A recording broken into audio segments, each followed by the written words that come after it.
everybody, and welcome to the Tuesday show. My name is James Chen. Once again, I am joined alongside by Mr. Ultra David and Mr. Tubaware. How's everybody going out there? I'm doing fantastic. Can we take a moment and recognize James's hair? It's gorgeous. Luxurious even. Look at what he has going on top of that noggin. Wow. I love it. What about you, Tubaware? How are you doing? I'm great because I'm just imagining like circa Nikki cross James brutal democracy James Chen. That's like what I'm seeing right now is with the old Nikki hair. Dude, Nikki, like you look so good. The picture that he put up on when we were doing the KI insurrection stuff is one of his model pictures where he's standing there. It looks all beautiful in the wind. I keep saying that I need to do the same thing now, I'm sure. So what's stopping you? Do it. Oh man. Yeah, I've grown my hair out. It's yay long nowadays, but it is not thick and luxurious like that. I've always had. You can't do it, James. Look, David. Don't hate me because I'm beautiful, okay? I'm telling you, man, I love it. Oh, man. Right, so we're going to be talking about some stuff today. We are going to be talking about something that was just announced, Killer Instinct Twitch Rivals, that happened like an hour ago. We'll talk about that. Guilty Gear Strive had a new trailer. We'll talk about that. We're going to talk about how Combo Breaker, unfortunately, is not happening. We have an interview with Eli, a.k.a. BodiedNovel, on the Code of Conduct and some of the other stuff that he's been writing lately. We have some 5-5 topics that I think are interesting. We'll talk about this Ninja interview where he essentially said it's not his job to parent kids, especially or including with respect to racism. Viewer questions are interesting. We have game news. There's some cool stuff to talk about, patches, for example, other things as well. Community and tournament news. Some of that is, there were some losses this week in the FGC that we'll get to, which is hard news, but there's also good stuff to talk about too. And then at the end, we're doing a mailbag at the end of episodes nowadays. So we have both our 5-5 matchup, viewer questions for FGC related stuff, and then for non-FGC related stuff, we have a mailbag that we're going to do each week. We'll talk more about that when it gets to it, but that's something that we're instituting now every show. Wow, Brandon was just smeared to death. Oh no! What happened? Are you getting sucked into Tron right now? You know what's serious when David calls me Brandon? That's like his concern name for me. Brandon? Brandon, are you okay? Are you getting sucked into Tron? Yeah, I mean, there we go. That's not a bad way to live, right? In Tron? Oh, maybe not. It could be worse. There's a lot worse universes than Tronverse. You're right about that. I think you're right about that. All right. So let's begin by talking about Killer Instinct Twitch Rivals. Again, this was just announced. And this is the official title, I'll have you know, is Maximilian Presents Killer Instinct Lives, powered by Twitch Rival. And it's similar to the last one. Well, we'll see how everything plays out, but there was a Marvel Twitch Rivals that we talked all about. Marvel 3, Tubbo was in it as well, and lots of other people, old school Marvel players, new school Marvel players. It was great to watch. We all had a blast. The commentary was awesome. Max was involved as well. He had a bunch of people back to do skits on it, which were really great to watch too. Just a really good show, really good event, really good tournament. And I think a couple of us had it in our events of the year. Oh, right? yeah, for sure. Yeah, for sure. Really cool, really cool. And FGC gets it again. I'm really happy to see this. Twitch Rivals has been around for a long time. It has done some FGC stuff in the past. But I think it's really great that these two games, Marvel and KI, it's not like they came out this year, okay? These are not new games. These are games that are just fan favorites that are great to watch, great to play. With Parsec, you can play Marvel online. KI just has great netcode. You can just play it online, and it's awesome. I've been playing it a lot this year, like I've talked about. It was actually one of my top 3 games in the Ultra Chen Awards, for example. Yeah, it's true. So, here's who is in it. As far as... Wait a minute, David. Okay. This is an Ultra Chen TV Tuesday show exclusive, by the way. Nobody else has put out a Twitch Rivals list yet. This is the first, so you guys are welcome. You're actually right about that. Yeah, I looked around to see whether that was true. Whether there were any compilations of people who were involved. Apparently there have been screenshots of the email that includes who's in it or whatever. But As far as having it all listed out in an easily digestible way, that's a negative. So let's do it. Aphex, Base, Carnitas, Charbok, Cherries, Crazy Skate Nate, Da Chronicle, Devil May Care, Element 921, Fireliger, Freaky Jason, Frost Wolf, Gutter Magic, Hi, I'm Keith, Hologram, Calypso, Latalis Venator, Nikki, Quake Viking, Brandon, Raven is Raw, Samuel D, Sleep, Nice. Sonic Dolphin, Swordsman 09, Thrash Heavy, Tuboware, Ultra David, And that's it. and Valarax, Venom Buster, Water Horses, Oh, nice. Veneno FGC, and Wheels.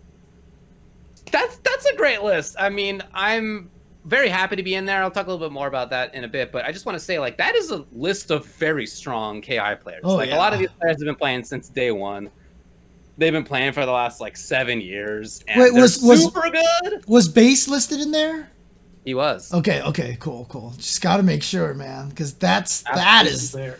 I mean, Gutter Magic, dude. Gutter Magic. Right. Gutter Magic is a guy who was a top player in KI for quite a while. He then basically stopped playing fighting games competitively. Yeah. And now he does, I think, Gears. I think he's a Gears player. Maybe he's playing some other first-person shooters nowadays. But I don't know what he's on now. But it's awesome to see his name back. Absolutely, Dude, right. because like he was my Thunder idol for the longest of time early on. So he was the guy that I followed for Thunder. So 100%. yeah. It is hosted by Maximilian, of course. Mhm. And the commentators will be Sajam and Shin Tristan, which I'm really happy about as well. See, that is where I feel like I got snubbed, because who here has actually commentated Killer Instinct within the last week? That's right, your boy commentating for Nikki FGC's Insurrection, the Killer Instinct. No, it's fine. You're right, though. It's fine. My KI commentary at Insurrection. I mean, I understand the game. I don't know it to that degree, so I definitely did not deserve to be on that list. So it's all good. I didn't expect to be contacted as a player either. I'm kind of in David's boat that I would assume that they wanted me to commentate the event. You know, being the only guy that's commentated Combo Breaker twice, no big deal. Wait, But, you mean Killer yeah, no, Instinct? I just thought. I think I've commentated Killer Instinct twice at Combo Breaker. I meant top 8. I meant Oh, when it okay, mattered. fair Not enough. pool. Fair enough. But no, I assumed that I would be contacted as a commentator as well, and then Rick asked me to play. I was like, yeah, sure. I'm not gonna say no, you know. But I wanted to commentate. No, yeah, absolutely, I'll play. Let's do it. So the question is, the magic... oh, shoot, I didn't even change the topics. That's my bad. I didn't even change the topics. Yeah, one job, James. Sorry. We're scooting in here. But here's my question for you guys. Are you guys not... Who is going 0-2 and who is not between the two of you, huh? Looking at this list, I think we both go 0-2. I was going to say, I think the most likely outcome is that we both go 0-2, is that we end up... Because, again, it's like, these are, like, the best players, for sure. Like, these are players who are winning still. Like, some of these, like, Gutter Magic, is he still a good fighting game player? I don't know. Like, I'm not sure. But other players here, they're for sure still top level at this game. And yeah, I mean, we're going to get eaten alive, for sure. Here's the thing, David. You would have said the same thing about me in the Marvel Twitch Rivals, and guess who didn't go 0-2? You know, I take it back, James. I'm not going 0-2 anymore. I'm going to go like 2-2, 3-2, something like that. just to make David upset. I'm going to beat some people. Well, look, I'd love to see it, but, I mean, come on, Bub. Look, I think we got equal chances. How can David win a set when he can't beat me? See, I was just about to ask that. When you guys have been practicing, if you guys got paired up in round number 1, I would win 3-0.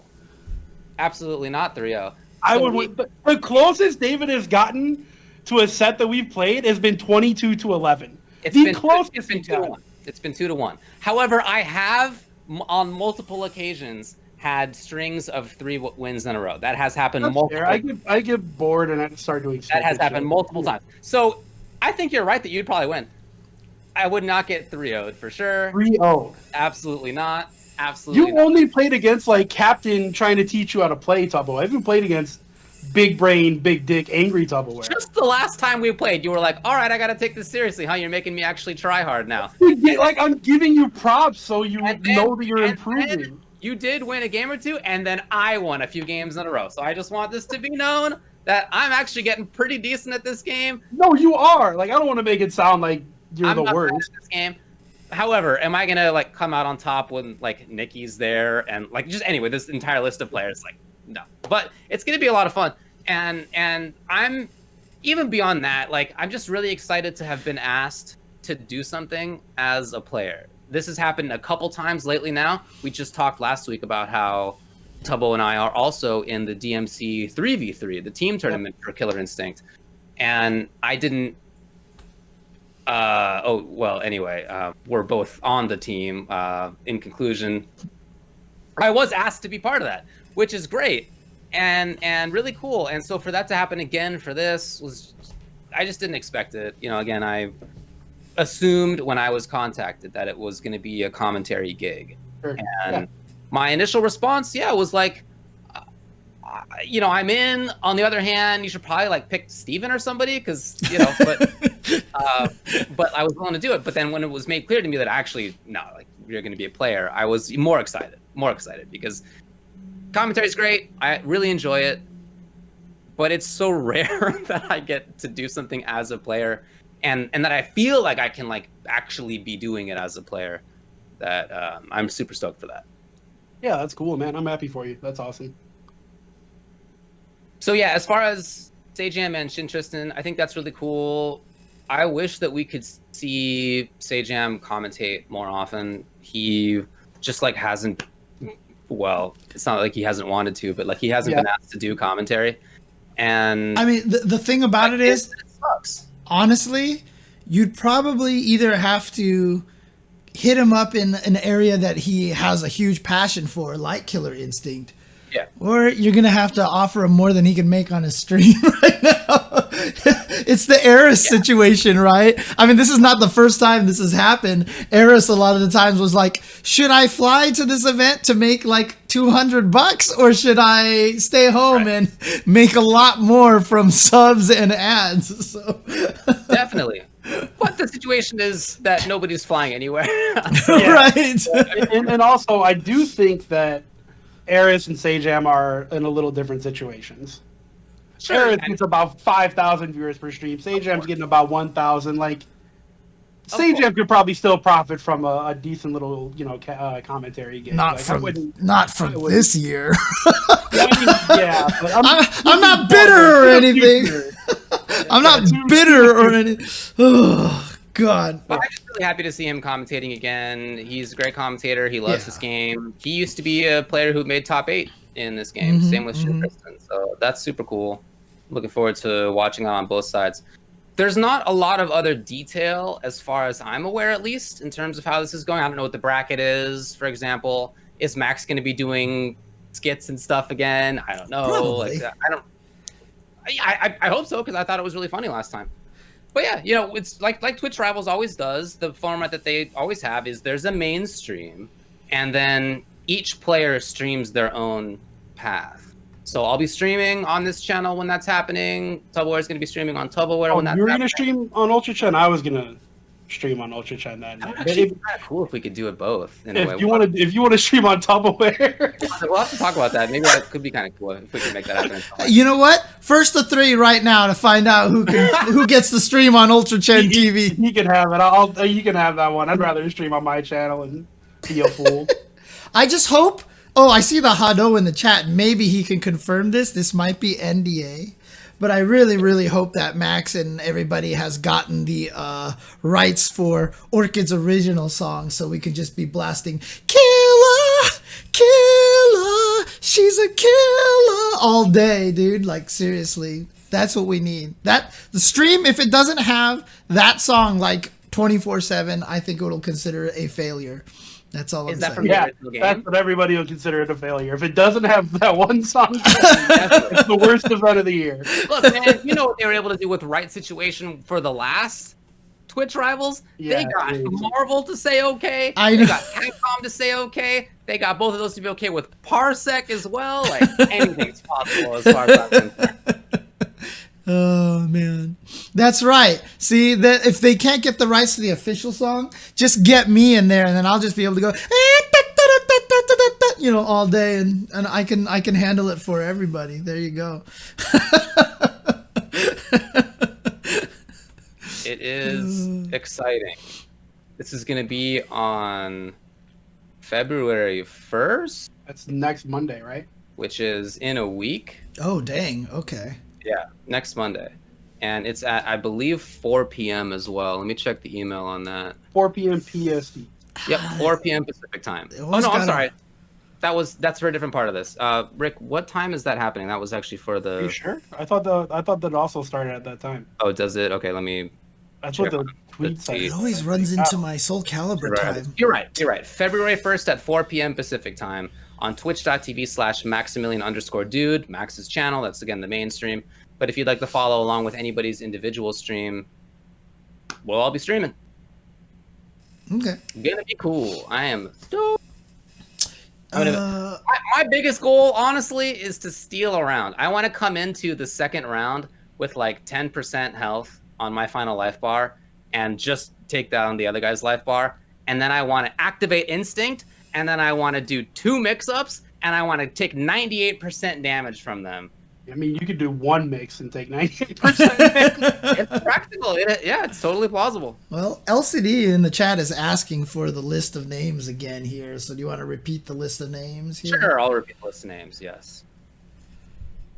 Aphex, Base, Carnitas, Charbok, Cherries, Crazy Skate Nate, The Chronicle, Devil May Care, Element 921, Fireliger, Freaky Jason, Frostwolf, Gutter Magic, Hi, I'm Keith, Hologram, Calypso, Latalis, Nikki, Quake Viking, Raven is Raw, Samuel D, Sleep, Sonic Dolphin, Swordsman 09, Thrash Heavy, Tubaware, Ultra David, Valorax, Venom Buster, Water Horses, Veneno, FGC, and Wheels.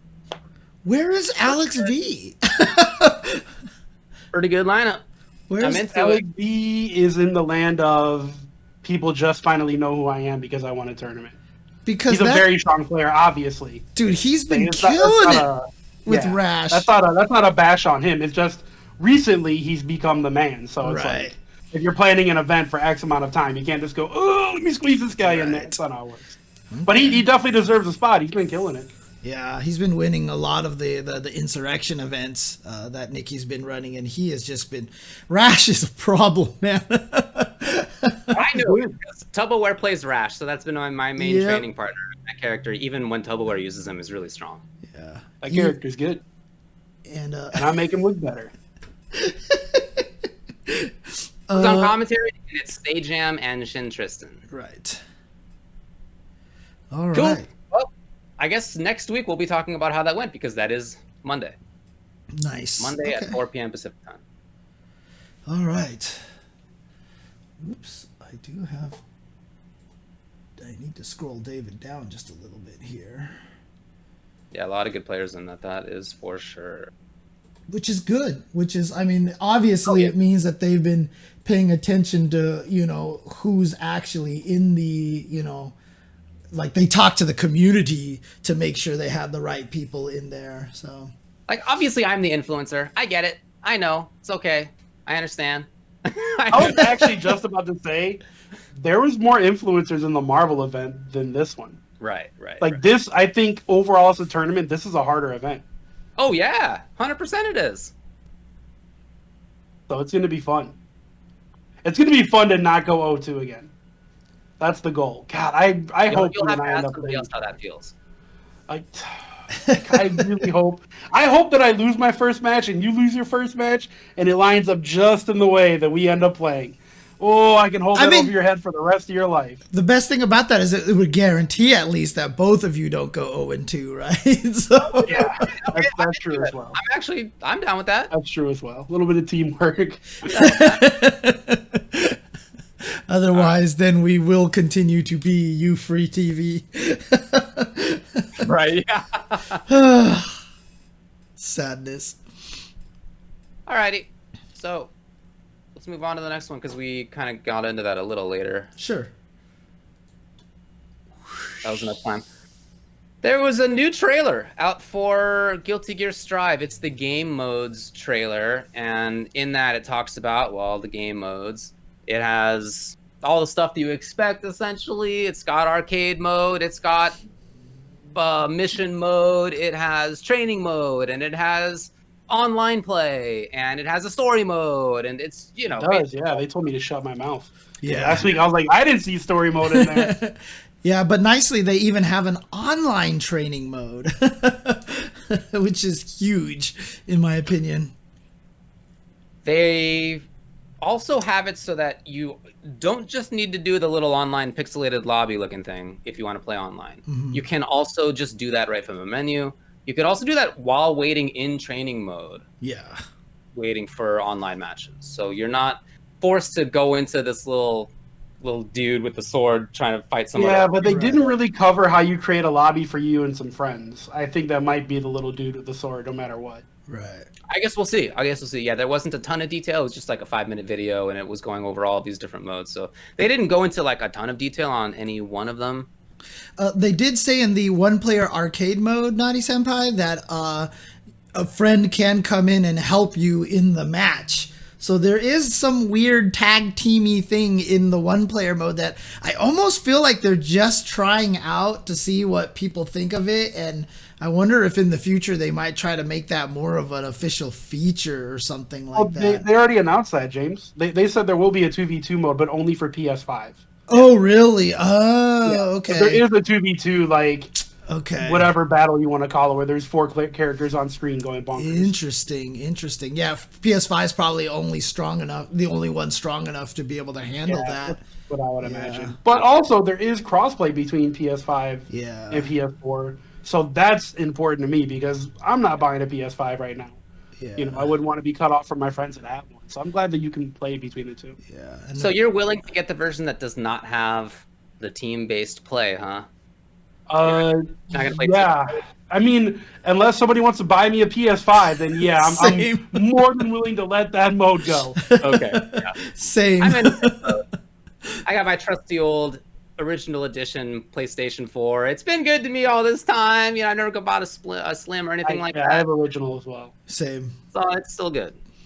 No, it's not. For us, it's not even necessarily finding PS5s. It's affording them. It's just not important to me. I mean, there's not nothing, but there's very little that I could get on a PS5 that I can't just still get on PS4 or PC. Yeah, exactly. But that's not about Strive. What other game modes were shown? So there's the arcade mode, which has like a limited story mode, I guess, as well, is what they were saying. And then there's also story mode, which is without matches. It just sounds like it's like a TV series or something. That's how Exerd was. That's how Exerd was. Okay. You just sit there and watch it, and you got save points that you could stop and then just continue up again. Swear to God, that thing was like 8 hours. It was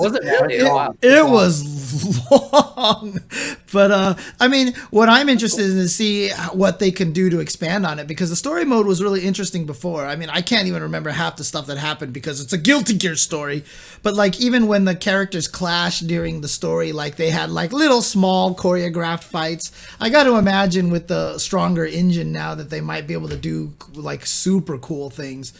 But I'm interested to see how they handle the story mode this time. So, and I liked how they talked about it on the trailer. They separated it into people who want to play matches, or people who want to play one-player match, and people who just like want to play against other people, competitive people, and then people who just care about the larger world, like the story mode, the fact that you can see all sorts of like behind the scenes art and other, get the soundtracks playing on there as well, get the songs. So I like that they're taking, care to look at each of the different sorts of people who buy fighting games. Sure. Whereas I feel like some other companies in the past have been too focused on one or the other, kind of. And they're looking at all of them, which is a really, really good sign, I think, for getting more people accessibility, not in the sense of how the gameplay is going to play, but accessibility for other people who care about other stuff than just the core gameplay. And honestly, this is where like I'm actually getting kind of frustrated with the community, sitting there talking about how much they hate the pixel lobbies and all that stuff like that. I actually think the pixel lobby thing is genius, okay? Like, I know that in the beta, it was implemented very poorly. There was a lot of bugs, and as a QA person, I totally see why they didn't think that 17 people would line up on a stack, because they just knew not to do that in their own universal, like, in their own in-house tests. Like, dude, that stuff happens all the time. And so, like, I remember when I offered my feedback, I gave a bunch of feedback on how to do it right, but I think it's a really smart thing that they're trying to do. It gives you a little more personality to the avatars that you use, makes it feel more like you're in a world, have cool little costumes and stuff like that. I think if they implement it well, especially because there was also parts of the background that clearly looked like there was something, like one of them was like a real estate shop or something that was on the side that did nothing. And so I feel like that they're going to add a lot more that we're not aware of. Like maybe you can buy homes and that's how you host your lobbies, and you can invite people to your house and have cool furniture in there or whatever. I think it's a neat idea, and that they have the option to do it without it, so you can be the hardcore guy. But I think it'll open up a lot of accessibility to more casual players, and I think it's a neat idea. And I'm glad they're trying crazy stuff. I'm glad they're trying to do something different and try something different, because I have long said that the online experience in fighting games is absolutely one of the most masochistic and miserable experiences in video game history. So I'm glad to see that they're trying to do stuff to make it more enjoyable. So, and I know that those lobbies can work because I've played them's fighting nerds, which is very similar to that, right? You have a little pixel lobby dude that you can run around and meet people with. There's other little side games in that as well. I don't know if maybe ArcSys is going to do that. Who knows? I definitely think that there could be cool things out of it. I also know that for me, as somebody who's primarily going to be concerned about the actual matches, I want a way, and I'm happy to know that there is a way, I guess, to just hop into matches without having to go through the whole rigmarole. Yeah, well, I mean, honestly, I say that I am somebody who cares mostly about gameplay. I probably will want to make my dudes look cool, because I do that in other games. In NRS, I have all the time just let the CPU grind towers for myself, just so that I can get better looking outfits for my dolls. And I like dressing up my little dollies. It's cool. So I'll probably do the same for Strive, to be honest. I mean, for me, you call RoboCop your doll. Yes, I have a RoboCop doll. A rocket doll. I got all sorts of dolls, and they're very pretty. I mean, like I said, I will probably never use a lobby, because for me, it's just more important to wait for matches in training mode, because I'd rather be testing stuff in between matches. But like I said, I just think it's a neat idea. I mean, if it gives the ability to, like, I had made suggestions that if you see two people battling, you could see them fight. You can actually run up to you should be able to, I mean, they're probably not going to do a lot of this stuff, but this is paving the way for potential. Like, you can, like, let's say you do get furniture items for your home. You can actually play a match to wager furniture. Like, I'm wagering this cool painting of Dizzy for, this, and so someone else wagers, you fight, and a little bright thing will fly above their head like a wager match, and then people can run up to it and actually start to watch it just to see what happened. Like, that's what you're opening up to by creating a world in which you actually see the other people playing and see when they're fighting and have the ability to run over. Like, that kind of stuff, I think that's where we need to go to, and it creates a community atmosphere, and that's what I'm hoping this leads to. It's probably not going to be perfect. In fact, there's a high chance that it'll probably suck and nobody uses it, but I'm glad they're trying something and to give other people ideas, basically. So that's. I'm super into the idea of watching a virtual Pogs match playing for keeps. That would be so cool. Playing marbles for keeps, playing Pogs for keeps. That'd be great. And especially if it's something that you could actually see, like what if you're playing for your hat? You got a real cool hat. Right. Somebody else wants it, and that hat like goes from your head to the other side. For so long. I have to walk around this little lobby with the other person strutting around with my hat. Anyway, I don't know if any of this is gonna happen, but you lose your hat there, you rage quit. You're done. You're turning off the game. You're walking out. Imagine my hat's on. Oh. But that's the beautiful thing, right? Like and make it so that if you both wager and someone rage quits, then you both lose the item for like 24 hours or something like that. So that way, then you just walk on rage quitting wager matches to make people lose their stuff for 24 hours. Yeah, that's true. That's true. Let's play for that couch, dog. Bam, bam, bam. Fighting game players, man, they'll always find a way to figure out a way to grief each other. I'm gonna troll the shit out of you. Hold on. You're not sitting down on that couch for at least one day. Yeah. But I mean, honestly, like I said, it's probably not going to do a lot of that stuff. A lot of that's not going to happen. But like I said, as long as it's opening up the window to that and starting to give people more of an idea, because the one thing I can tell you about Arxis is they're usually pretty good at figuring out something and then keep doing it better and better in the next few games that they keep coming up with. Although I feel like the Dragon Ball was a regression, having no menu at all. That was definitely kind of Dragon Ball does have a menu. It has a menu. It just is not obvious. Right. Hit like L2 and do a dance and weird. Right. Weird. It does have a menu. Okay. Yeah, it's weird though, for sure. But yeah, in any case, but that's how I feel about it. So did Xrd have the ability to get a match going while you're waiting in training mode? No. I don't recall. I don't think so. So because the way, that's an upgrade. So the way Guilty Gear works is like you had to set up like these, you had to go into specific lobbies or something like, maybe it did actually, did it? I don't think it did. Raph said no. Raph says Punk no. Says yes. Punk's, but TC Punk says no, what? yes. Everyone's lying to me.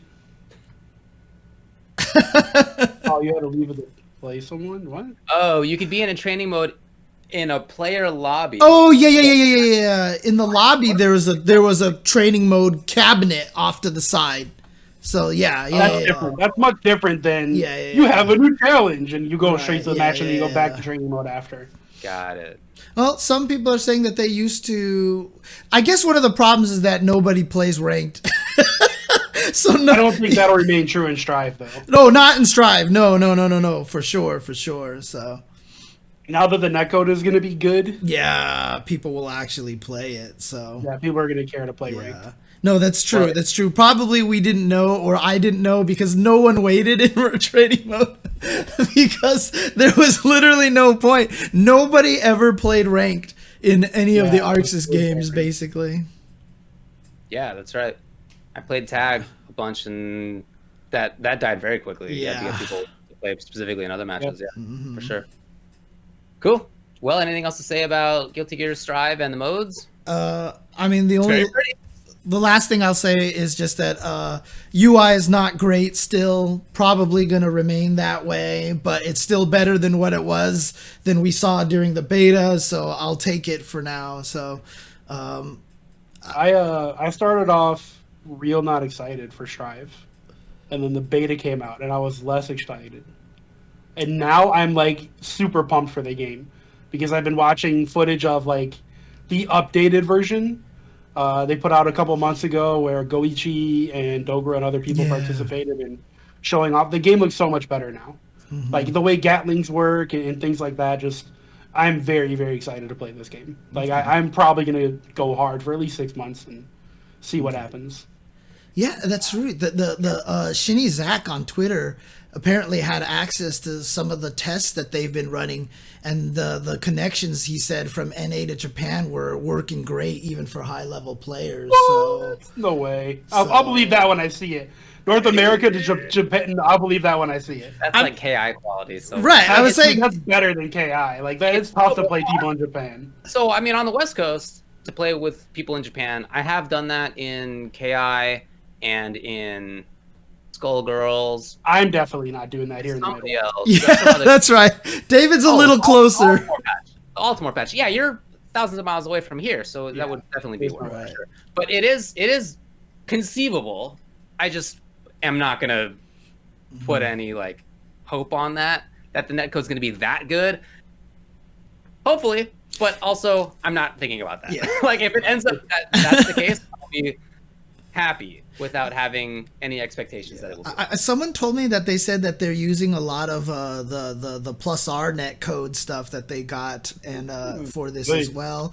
So I don't know how that works because obviously the plus R stuff I feel like they only just got recently. So I don't know what that means exactly, but whatever the case is, if it's rollback netcode and it's good and in Zynac we trust, let's just hope that this works out. So, they're not using the plus R netcode at all. That's been confirmed. Okay, got it. Okay. That's true, but if you ever watch those sets, they're extremely laggy. Yeah. They roll back all over the place. Yeah. But CJA does try to play Americans all the time. He just doesn't care. He just loves Marvel Infinite, so he just plays. Right. I mean, that was the same case in some of the KI tournaments. I think there was some players like playing from Europe and stuff, and they're like, we know the connection's not going to be great, but we just love this game. So, yeah, for sure. All right, we did it. All right, cool. Thanks to Shoegazer Jimmy for the subscription for 49 straight months. Did it show up on the screen just now? Actually, I just finally re-added the alerts again because I realized we haven't. Let me see if I can. There it is. Yes, and we have no graphics for it. Interesting. Okay. What happened to our animated GIF? Some different stuff now. I think you have to have like a paid version of it to get access to changing the alert box. Do you? So I literally found this out today just before the stream started, so I'll look into that. Oh dang! Okay, interesting. We'll see. Well, Raph gifted 2 subs as well. Shout outs to Raph, of course. Thanks, one of the unsung hero commentators out there in the FGC. Not just saying that because he subbed to. Actually, I am. No, I'm just kidding. I'm kidding. I love you, Raph. I'm just being a jerk.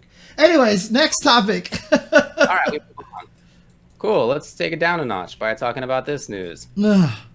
It's going to be downhill from this point, I feel like, a little bit. So there's some rough stuff for sure. But this is not something that is unexpected. This news, as you can see on the screen, is that Combo Breaker 2021 is canceled. Here's the statement. Due to the ongoing COVID-19 pandemic and following government guidance regarding mass indoor gatherings in 2021, we are confirming today that Combo Breaker is unable to host its annual convention this Memorial Day weekend. The ongoing impact of COVID-19 has made safely hosting an indoor event of Combo Breaker's size impossible this May in Illinois, and Illinois is our home. Last year, when Combo Breaker was canceled for 2020, we believed we would be gathering together to play games again later this spring. To accept that life has other plans for us is deeply frustrating. For sure. It also says that everyone who carried their 2020 room reservation at the Schaumburg Renaissance Hotel through to Combo Breaker 2021, if you recall, if you had reservations there for the 2020 event, that was then rolled over to 2021. You could cancel if you want, but if not, then it would just be rolled over. Now, that has been automatically canceled and your deposit will be returned.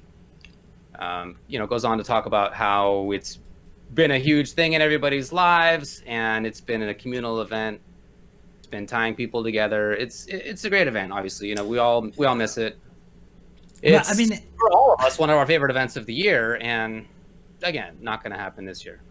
I mean, for obviously a lot of us, we're sad about it, but Rick is a person who gives it his all. He is a very passionate person.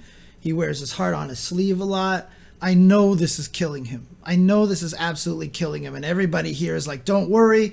We'll follow you whenever the next event is. We support you and everything like that.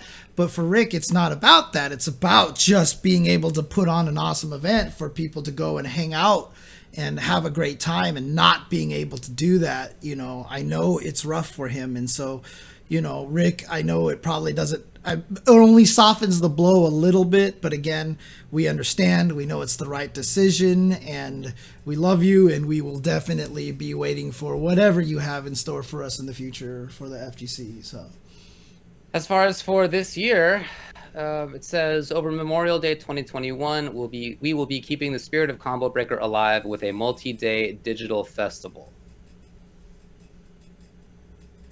So just they'll be doing something. They did something last time. They had a retrospective of previous years, and it was cool to watch. I enjoyed watching. Sage made a bunch of hot dogs. It was great. But as far as this year, it's not going to happen offline. But keep an eye on this to see what they do online. You said doo-doo. I sure did, man, and I knew it as I was saying it, but it was too late for myself. No, you figured it was you embraced it, David. Let's be honest, right? You found out you were about to say doo-doo, and you were like, doo-doo. Yeah, I was like, I'm letting it rip. I felt the doo-doo come out of my mouth, and I was real happy to let it slide. That's true. Yeah, I don't know, man. This is the second year in a row now Christmas is being taken from me. Like, this is... Combo Breaker is legitimately... I've erased David here. So legitimately my Christmas. It sucks. It's the right thing to do, but it sucks. Yeah. I feel terrible for Rick and the entire family. I mean, that just, Make sure you guys watch stuff. Make sure you buy merch. Yeah. Make sure Combo Breaker happens in 2022. And Jesus fucking Christ, wear your mask. Wear your mask. Like 400,000 people have died. We've lost all of our tournaments for it's going to be 2 years now. Yeah. Like I can't believe the FGC is surviving through this. It's great that we are, but holy shit! If you go outside, wash your hands and wear a mask. Like stop it at this point. And I don't care if you're vaccinated. Wear a mask anyways. Yeah, don't you spread have that to. shit. You have to if you're. Don't spread that shit. Yeah. Absolutely. Yep. Yeah, honestly, like I said, halfway through the year last year, I was like, the way that we're handling this, I wouldn't be surprised if all of 2021 was erased. If 2021 isn't just going to be 2020 Champion Edition, and it's been a rough one. It was definitely something we all knew was a possibility, and it went as badly as everybody thought. Anyway, it sucks. It's not going to happen this time. Thanks to Balbury for the subscription. 7 months, and then thanks to King Vasuki, who subscribes for 10 months and says, those are the jokes that make me subscribe. Well, you're very welcome. No, he's talking about me erasing you from the screen, so I'm just kidding. I'm kidding. Okay, in that case, anything else to say on this topic? Look, basically, just before we get off it, I guess, assume that this is the case for the rest of the stuff. Yeah. Maybe at the end, there's going to be... It's conceivable, it's plausible that we could have events in, I don't know, October of 2021, something like that, right? Like that's in December of 2021. Like that is conceivable. Anything that's planned in summertime, springtime certainly is gone. Summertime almost certainly gone. Fallism could be, and then winter's like actually maybe, but it's not going to be for quite a while yet. Yeah. Assume that. I'm sure everybody understands. There will be some invitationals here and there, and there were before as well, but those have to be very small and they're rare, and I'm sure that will be continuing to be the case as well. Yeah. All right. Let's get good net code out there, man. Let's do it. So, all right. Okay, but last week we talked a little bit about the code of conduct. David got to mention that a little bit, but actually we're going to bring on BodiedNovel after the break. Who's been doing a lot of work on the code of conduct. So, you'll be able to ask him questions in the chat and all that stuff like that. But we're going to take a quick break. When we come back, we're going to be bringing on BodiedNovel to talk some more about the code of conduct. Do not go anywhere, guys. Be right back. Do. Is that... You don't. Is that what you do? Never mind. Okay, that didn't work. Okay. What we do for love. We tried everything. See, this time it's Tubo singing, not me. So I'm actually happy. Won't give up. That's because I took a nap right before we got on here. So I'm very energetic. All right. Okay. All right. I mean, I don't care. Maybe you don't. What? Here, David Pee-Pee, you said? What? Yeah, David Pee-Pee. Doo-doo Pee-Pee, Baby Shark. This is what you get for coming onto the show. You probably And thought we everyone's were gonna all. be so proud of me. You probably thought we were all professional and everything, but you know. FBC, no, that's no. I'm not under that illusion anymore. Baby Shark, do do do do do do. Oh, Ultra God. David, do do do. Okay, now we're canceled for sure. Is that a Oh, copyright strike or? Probably. my baby boy has decided to show up here today. Oh, hi. James, I didn't know that you were a QA. I thought you were a developer. I was a QA when I first started in software, and then I became like a QA engineer. So I was doing automation, so I was creating tools for QA and stuff like that. But I've never lost my sympathies for QA. I've never lost my QA mindset, you know, that kind of thing. Yeah. So I'm always very That's what I do. It's the reason why I'm interested. Yeah, no, I have so much sympathy for QA because of my QA background, and I know how much QA just gets disrespected and shitted on.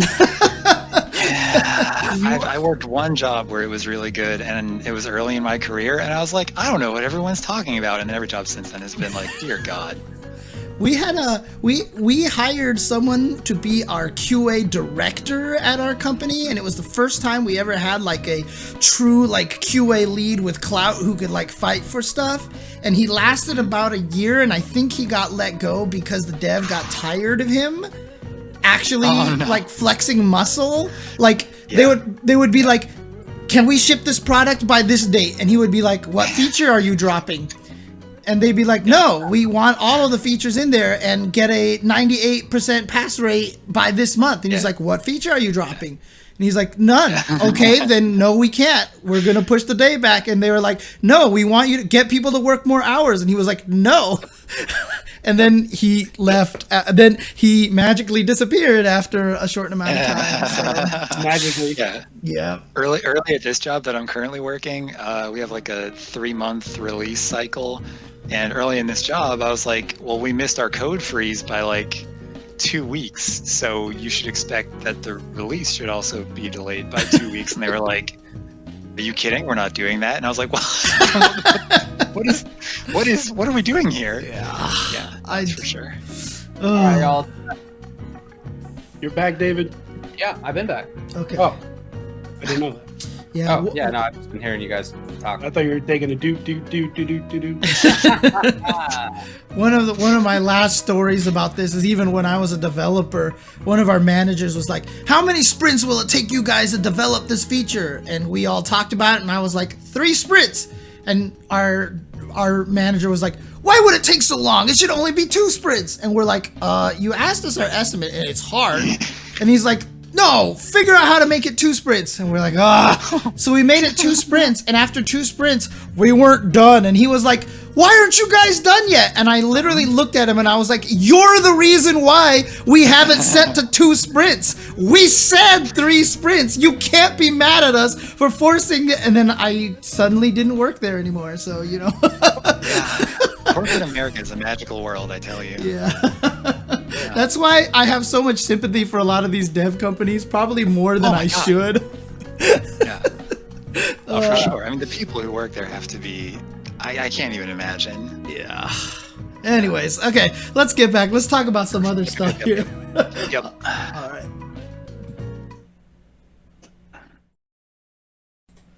All right, everybody, welcome back to the Tuesday show. Of course, I'm James Chen, joined by Mr. Ultra David, Mr. Tubaware.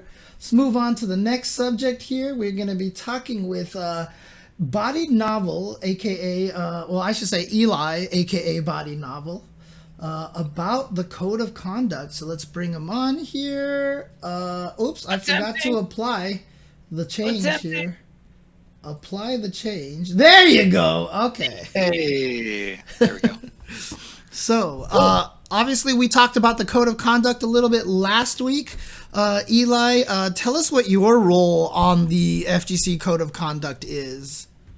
Sure. So the first thing that I am is sort of the Discord like maintenance guy. So I began this Discord for tournament organizers probably about 1.5 years ago at this point, thereabouts.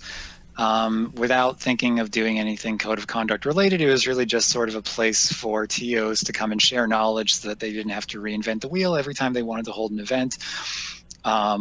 When all of this stuff went down over the summer, one of the members of the Discord DM'd me and said, hey, you should open this up for talk about some sort of response on the community's part to all of these events that have happened. So we did that.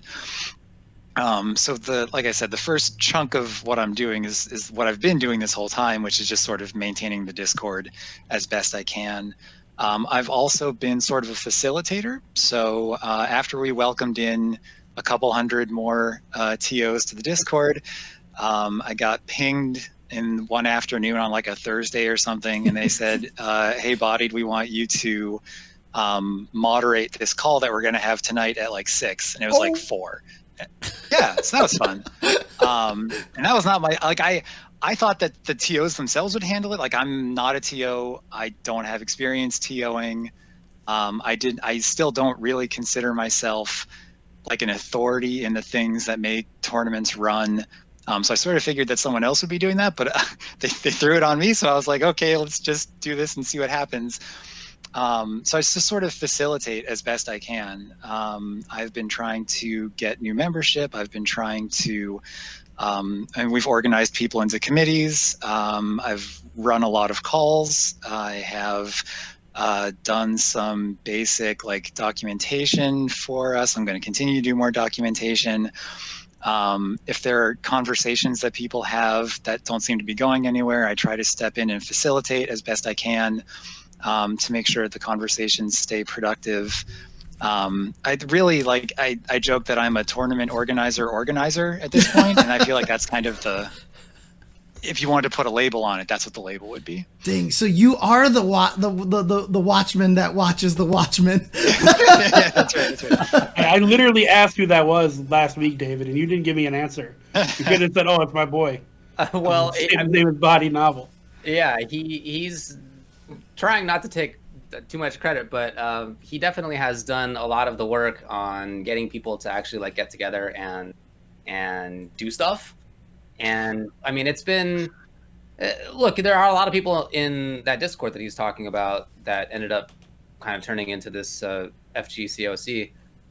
But do people have stuff going on and can't be in there all the time? I'm not in there every day either. Like, there's a lot of things that are happening for each of us. So as far as like getting actual productive stuff happening over time, he's been doing a lot of that stuff. I mean, really, like that, a huge motivator in how this has all turned out. And, you know, the call you're talking about where you began moderating, it was just really nice to have somebody who was like almost a third party in it to like handle it from that side of things. That was really helpful as well. You've been doing a great job on it. Thank you. I appreciate it. Yeah, I mean, right. So to go back to sort of what we were talking about over the break, I've worked in a lot of different team environments at this point, and I've always sort of been drawn to team activities, at least the ones that work well. And I've in everything that I do, I try really hard to make sure that people not only get along as best they can, but like are working towards something. I feel like people have a special energy when they're united in pursuit of a common goal. So yeah, I've been trying to keep that energy as best I can. So how did you come to have a Discord that ended up turning into this, just from even the further beginnings? Sure. So this goes back to maybe another topic that we'll get to, but I'm also a writer for TopTier.gg, and I've been doing this series called Unsung Heroes of the FGC. One of the very first people that I interviewed for that series was a TO at the time. He's sort of shifted towards commentary now. A guy by the name of Nagaremi. Oh, yeah. Who started off, he was in like Rochester doing stuff for a college there, and then helping with our Street Fighter online local. And again, he and I were talking about his experience trying to run events and support the FGC in that way. And he said, like, there are a lot of questions where I wish I could have gone to a resource of like common questions for TOs or FAQs or like a mentor or something like that. And like an idiot, I said, oh, someone should really do that. Someone should create one of those things. And he said, yeah, why don't you do it? And so that's what happened. I was really trying to get him to step up, and no, I got the Aegis Reflector like frame one of that. Yeah, so. Ate the reversal.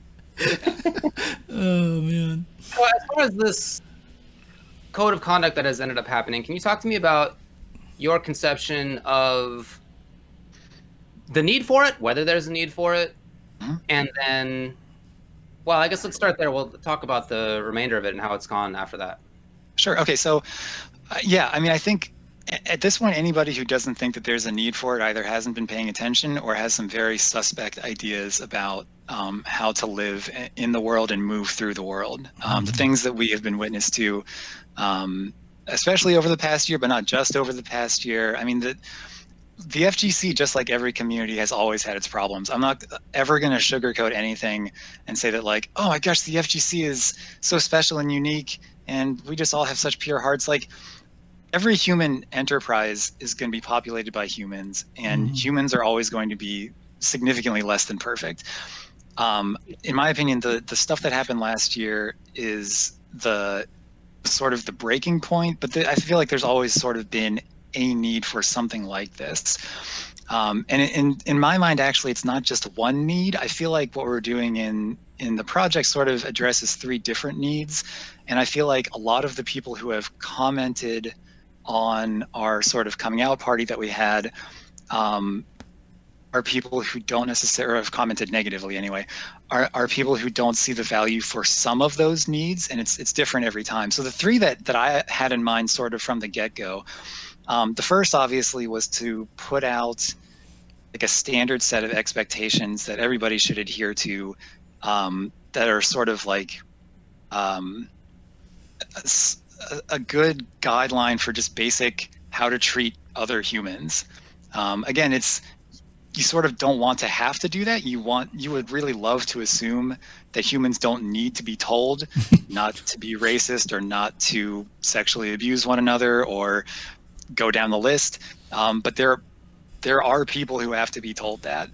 And there are people, moreover, who have to be told that those things are really very important and are not just like things that are off to the side somewhere. Right. So the first thing was to create this document that would set a standard, give a public benchmark for how ideally we would want people in the community to behave. The second thing is just having that, at least to me, just having that set of standards is not really sufficient if there's no mechanism to make sure that they are upheld. As anybody will tell you, a document is just some words on a piece of paper. As we saw recently in a larger context, even something like the government of a nation, its laws are only as powerful as the people who care to enforce them and make sure that other people abide by them. Yep. And that's going to be true here too, right? I mean, if we could say all of the beautiful things that we wanted to say, but unless we were willing to back it up with some action, it wasn't going to go anywhere. I mean, again, I don't think, if prior to last year, if someone had put out a document saying, hey, sexual assault is bad, I don't think there would have been a lot of pushback, but it also wouldn't have stopped things from happening that happened. And then let's see, the second thing is to make sure that it's enforced and enforced in a way that's like fair and reasonable. I'm going to be putting out something about this shortly, but we have a whole framework for making sure that claims are investigated properly. Like, we're not just going to be throwing the ban hammer around at people willy-nilly. So the first thing is setting the standard. The second thing is enforcing it in a reasonable and fair way.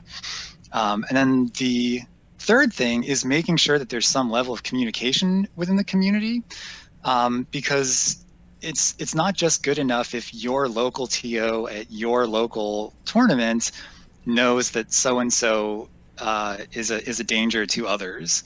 If that person then goes to a different arcade, goes to a major, goes to a regional, whatever, all of a sudden, no one there knows who they are, and again, they pose a danger to the community. So I wanted us as a community to learn from, what happens with problematic police officers who just get shifted from one precinct to another and don't ever change, to learn from what happened with the Catholic Church abuse scandal, what happened with U.S. gymnastics, right? This is sort of a pattern that recurs over and over again in society, and make sure that we could communicate to the entire community that, like, hey, these are people to look out for. If you want to keep people safe, who, no matter where you are in the community, there's a certain list of people that you need to look out for. So those to me are the needs that I personally thought that we were going to try to address.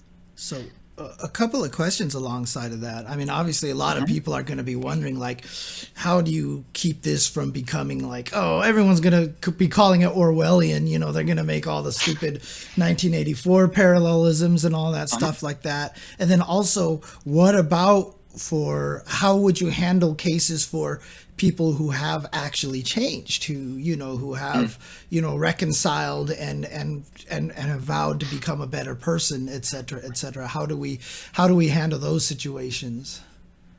So the second answer is easier, so I'll do that first. Sure. We decided probably a couple of months ago that we would have a pretty, like our cutoff for, what's it called? It's like the statute of limitations would be pretty recent.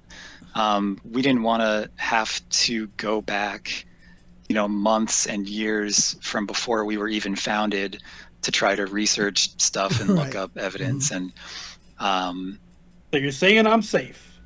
All right. I mean, that's up to you, man. No, so yeah. So and that's in some ways that's a controversial decision because there were high profile incidents prior to this past summer.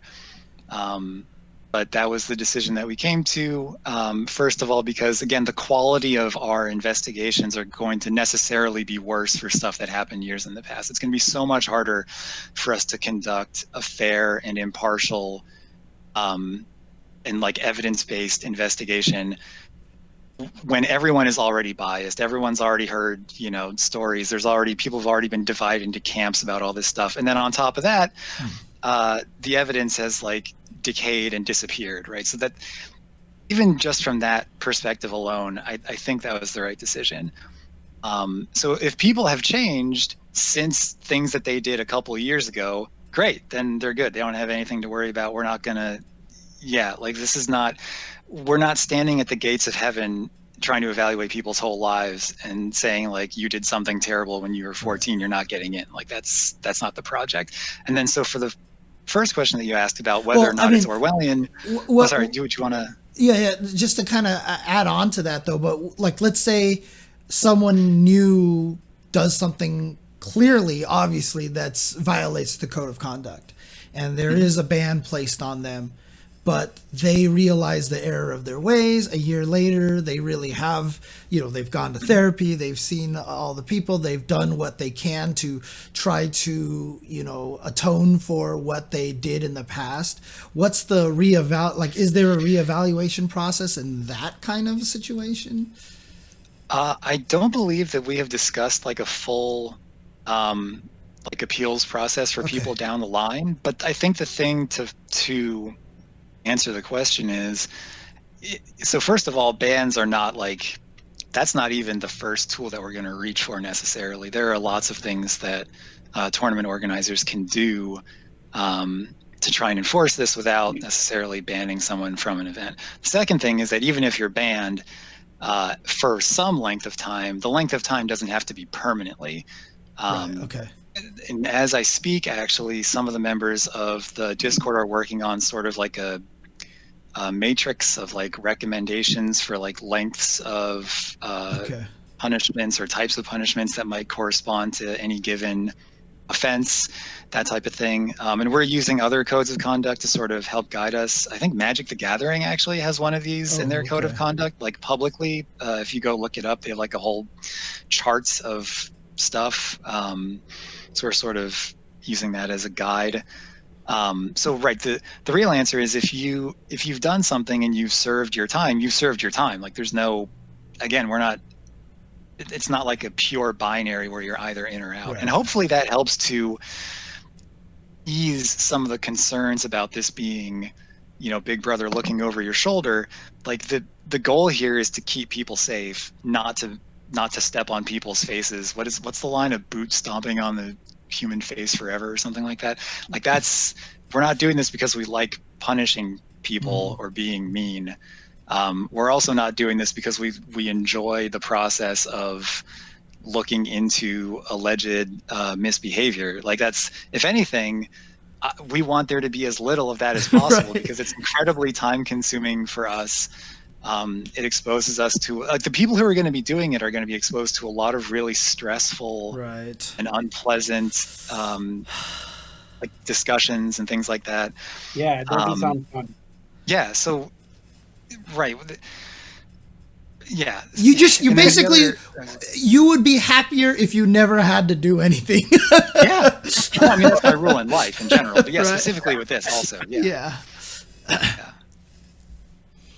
And then speaking to the fear of the Orwellian nature of this, a lot of people are like, oh my God, Big Brother's going to be watching, Before you answer anything, Eli, can I just point out that a lot of people are really stupid, James?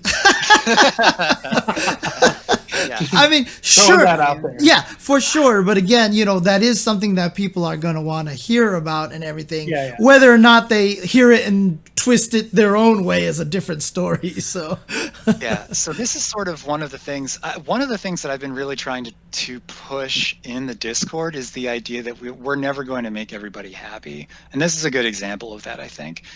One of the things that people have that the public in the FGC has sort of caught on to in this project is that there aren't a lot of huge names involved. To my knowledge, only one of the majors or super majors have officially signed on. A lot of the other ones haven't even. A couple have put out unofficial statements of broad support, and then other than that, it's been sort of dead silence. And likewise, there haven't been any developers, any corporations that have come on and said, oh yeah, this is great, we like your code of conduct, etc. And so people in the community have focused on that as evidence of lack of legitimacy. But from my perspective, it's sort of like, well, for all small people, and that makes us illegitimate because we don't have the resources, we don't have the information that large tournament organizers have. Large tournament organizers have lists of attendees of their tournaments. We don't have all those people.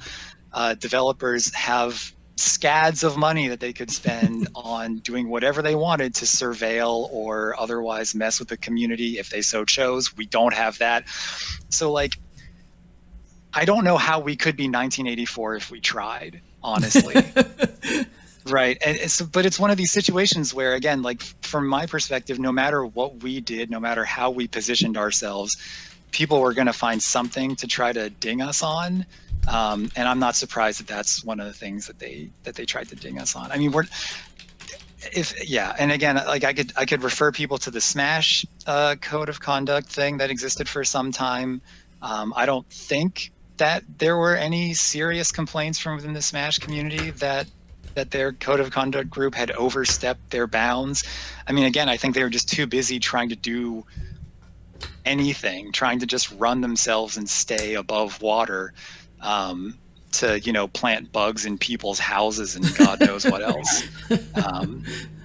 The decisions that the CoC team ends up making are not binding anyway. I mean, they're recommendations. They're literally called recommendations in the code because they're not legally binding. We hope that people will take them seriously. That's the intention here.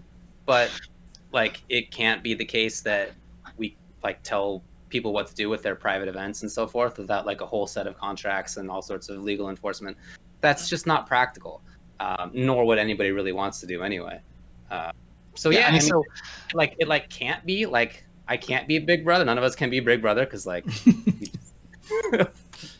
too small. We can't put ourselves in somebody's apartment with our screen there at all times. Right. Yeah, I mean, so sort of follow up on that. Yeah, I mean, this is any power that we have, and again, I've been trying to say this to people inside the Discord to sort of remind them of the goal here. Any power that this group ends up having is going to be power that comes from the consent of the community, because it's going to be social pressure. Right. If we succeed at all in any way, shape, or form in what we're doing, it's going to be because enough people in the community believe in what we're doing that the people who do have real power feel like they have to respect the positions that we're taking. Without that sort of peer pressure, without that sort of like populist, whatever you want to call it, again, we're going to just be sort of spinning our wheels. So if the community can somehow big brother itself, like, then sure, I guess that's possible, but that seems like a contradiction in terms to me personally. Yeah, man. Is there anything else that you want to say about the CoC, or any other angle that you want to cover that in particular on? Well, if you're watching and you're a tournament organizer and you would like to be a part of it, please ping us either at the official FGCOC Twitter account, or you can talk to me, or just look us up somehow. We're always looking for more people. Doesn't matter what size your tournament is, big, small, intermediate. We want to be as broad and inclusive as possible. So, yep. Yeah, and also, even if you're just a guy who has some concerns and feedbacks, there is a whole feedback link there as well that you can actually talk to people about. So, just because you aren't a TO doesn't mean you can't have a voice in this whole entire thing. So yeah, that's what's been great, getting feedback on a bunch of this stuff. And each time the group comes up with a new version of the code of conduct, it's uploaded along with keeping the previous one there, so you can see what has changed. There's a little patch file that we're putting together, literally patch notes. Yep, that's right. We got some great feedback after it came out, about the rule on photography comes to mind. There's things that people have commented on that have been really helpful, and we've already been making changes as a result. Cool. So let's talk about other stuff as well, dude. Let's do it. You are also a writer. Where does your handle come from? Man, I was gonna ask that, David. Get out of my head. I already know the answer. My handle, for someone who wrote a whole novel and had to be very creative the whole time, my handle is like the least creative possible handle, because the novel that I wrote is called Bodied, and so I just was like, I don't know, I'll call myself BodiedNovel. What is it? It's a little embarrassing, but the good thing that I've been telling people is that people call me Bodied for short, and it's apt because it fits my skill level and it's an accurate descriptor. So it worked out in the end. That's where my handle came from. So I've been sort of a hobbyist writer for a long time, and actually I was listening to, or rather, I guess I was watching the trailer for, I think it was SoCal Regionals 2013-ish. Dang. And they use a track from Zed Tabani called Prime. Yeah. And between an anime that I had just recently watched and that track, I was inspired to write this novel about the FGC, and so that's where the handle came from. Is this a fictional novel, or is this a... Yep. Oh, wow. Okay. Gotcha. Yep. Nice. And where can people pick that up?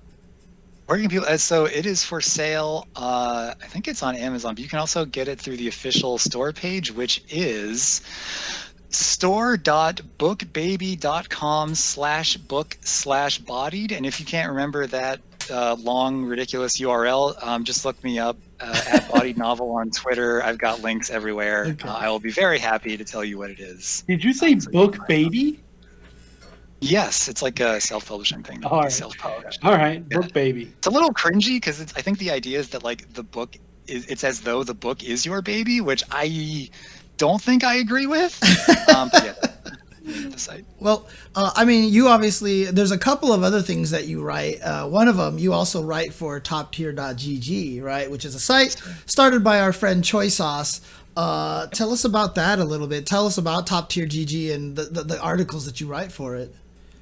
Yeah, so first I really want to say that almost everything that I'm doing at this point in the FGC traces back to Choi Sauce. I think he deserves a lot of credit for coming up with the idea, well, for being one of the co-creators of the site, I should say, and really driving it forward in the direction that he has. When I applied to write for them, my idea was to sort of do like Deadspin style posts for people who read sports stuff. So Deadspin is a sort of like snarky, profane, like disrespectful of people in power type of thing. They're now Defector. They had anyway. So if you want to check them out, go to defector.com. And Joy Sauce's reaction was like, hey, we recognize that you're a good writer, but like the direction that this website is supposed to be going is one that really focuses on the community aspects of the FGC rather than trying to offer a different spin on the corporate side or the esports side or the competitive side. We really want to talk about the C in the FGC. And not only was that a really good motivator and sort of point of inspiration for me as a writer, I think that it has really found a niche within the community because the FGC is more than, whether or not you made it into top 8, it is more than the oversized checks that people get for being really good. And so, that's sort of the angle that we've taken. One of the things that I've been doing in that vein is to write about quote unquote unsung heroes of the FGC, which we mentioned earlier. These have been tournament organizers, especially like really small local tournament organizers, people who put on like 20 to 40 person tournaments, commentators, cosplayers, people who do content creation, podcasts, stuff like that. Just all of the other people who don't get the spotlight, without whom the FGC literally would not and could not exist. Yeah, you just did one on my man Zansam, which was There's stage management. It's one of those. I mean, it's kind of redundant to say, but I mean, there are so many unsung heroes. So it is great that you guys are doing that, because, man, it sucks that so many people don't get the recognition that they do for how much they actually put into the community. Yeah, that was part of why when each year we do an Ultra Chen Awards to like wrap up the previous year and like talk about, here's who our favorite player of the year is, or which game did the best this year, whatever it is, what was the best tournament. And we have been doing an FGC member of the year. Yep. Kind of as this idea. This is our chance to like shout somebody out who isn't getting a lot of, or isn't getting enough maybe attention compared to the work that they've put in. So that's certainly something that we've been caring a lot about for many years. I'm glad to see that you guys are doing it. I mean, by the way, you were in my top 3 this year. So they told me that earlier. I missed it, but I'm while you were I said also horrified. Yeah, you were on the list. So congrats. It's very prestigious. Eli says he was horrified, David. I mean, look, I mean, that kind of was an idea because, like, that's what originally the Canon Award was for EVO, right? And Canon Award was something that I came up with, right? Because I went to an event and someone saw me and Tom Cannon and we were going to team up for the SBO quals in Street Fighter 4 for fun. And the guy saw me and was like, "Oh, James, it's cool." And he looked at Tom Cannon and was like, "So what do you do?" And it was like, oh boy. And so I came up with the idea of the Canon Award, and the first one would go to Tom and Tony, and then from there we can award people like that. They stopped doing that because it actually started getting really political, and a lot of people out there were getting mad that they weren't getting Canon Awards and stuff. And it's like, that's not the point, but you know what? People are gonna be people, so what are you gonna do? Stupid. That's why we do the Ultra Chen Awards. Exactly. But but shout outs to Choi Sauce for doing a lot of cool things. That's toptier.gg. Really trying to focus a lot, like you said, on the community aspect of things. There is one last thing that you do right that I wanted to talk about real quick, and that is the terrible FGC. Also, I'd like to shout out Thrill House too. Oh yeah, of course. Part of the team as well as Choi Sauce on toptier.gg. Okay. No, now BodiedNovel's scared because I just said the word terrible, and he's like, "Where is this going?" I say the terrible FGC puns that I see on your Twitter account constantly. I mean, this is coming from me, but no, I'm just kidding. But I mean, what's the story behind that? What's the story behind the obsession with the puns? Yeah. So here's. I think that this is. I just put it in our chat. I think that's probably the one that has had the best reception, which people might actually enjoy seeing. And also, real quick, to answer a question from the chat, Tiny Text, the anime that inspired me is called Katana Gatari, which is just they're all the vowels are A except the last one is an I. And again, if you at me on Twitter, I'll send you information about it. But okay, where did all the memes and puns and stuff come from?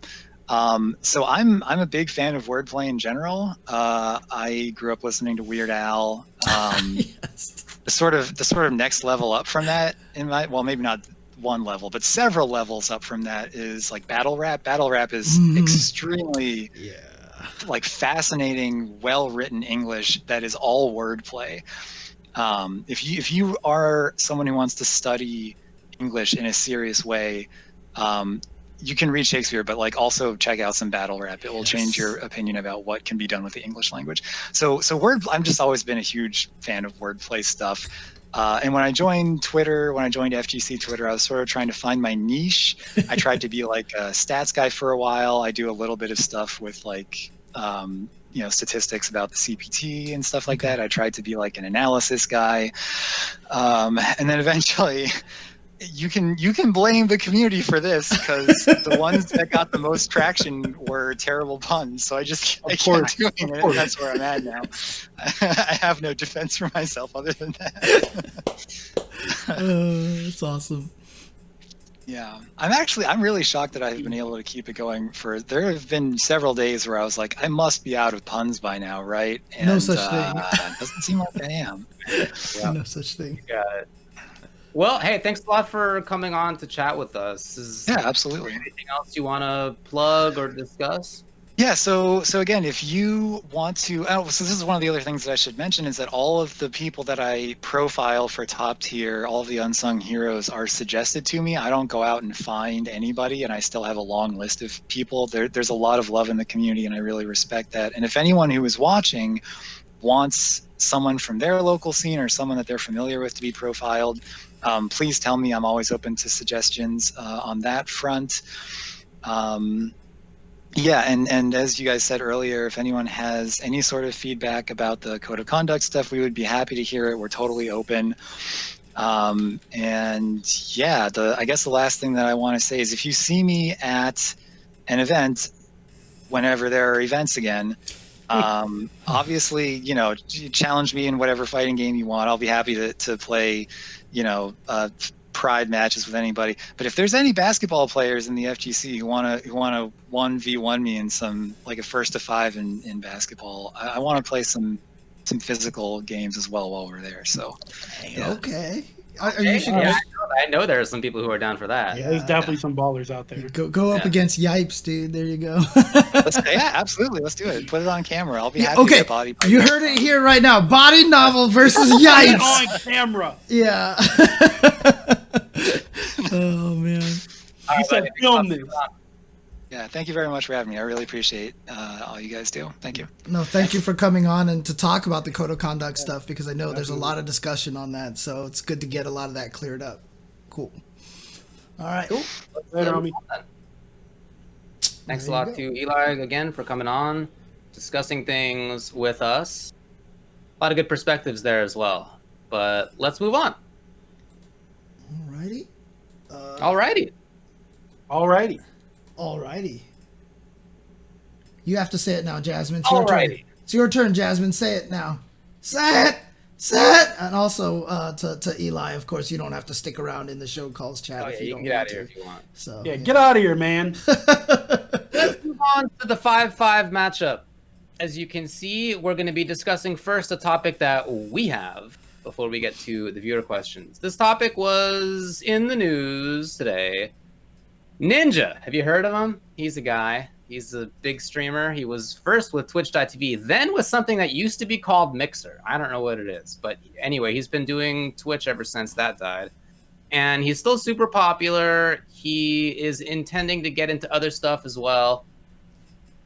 He had an interview with the New York Times. In that interview, they talked about a bunch of stuff, but part of the language that he mentioned was, and I'll get some quotes for you here. Discussing the question was, the question's not actually very artfully phrased, but basically the question was, there are people who are on your stream who are doing stupid stuff. They're calling people names, whatever it is.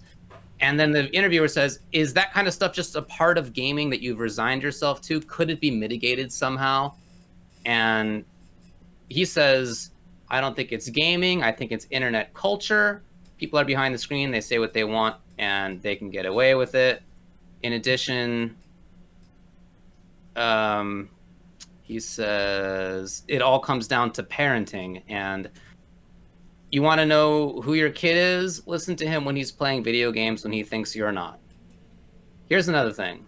How does a white kid know he has white privilege if his parents never teach him or don't talk about racism?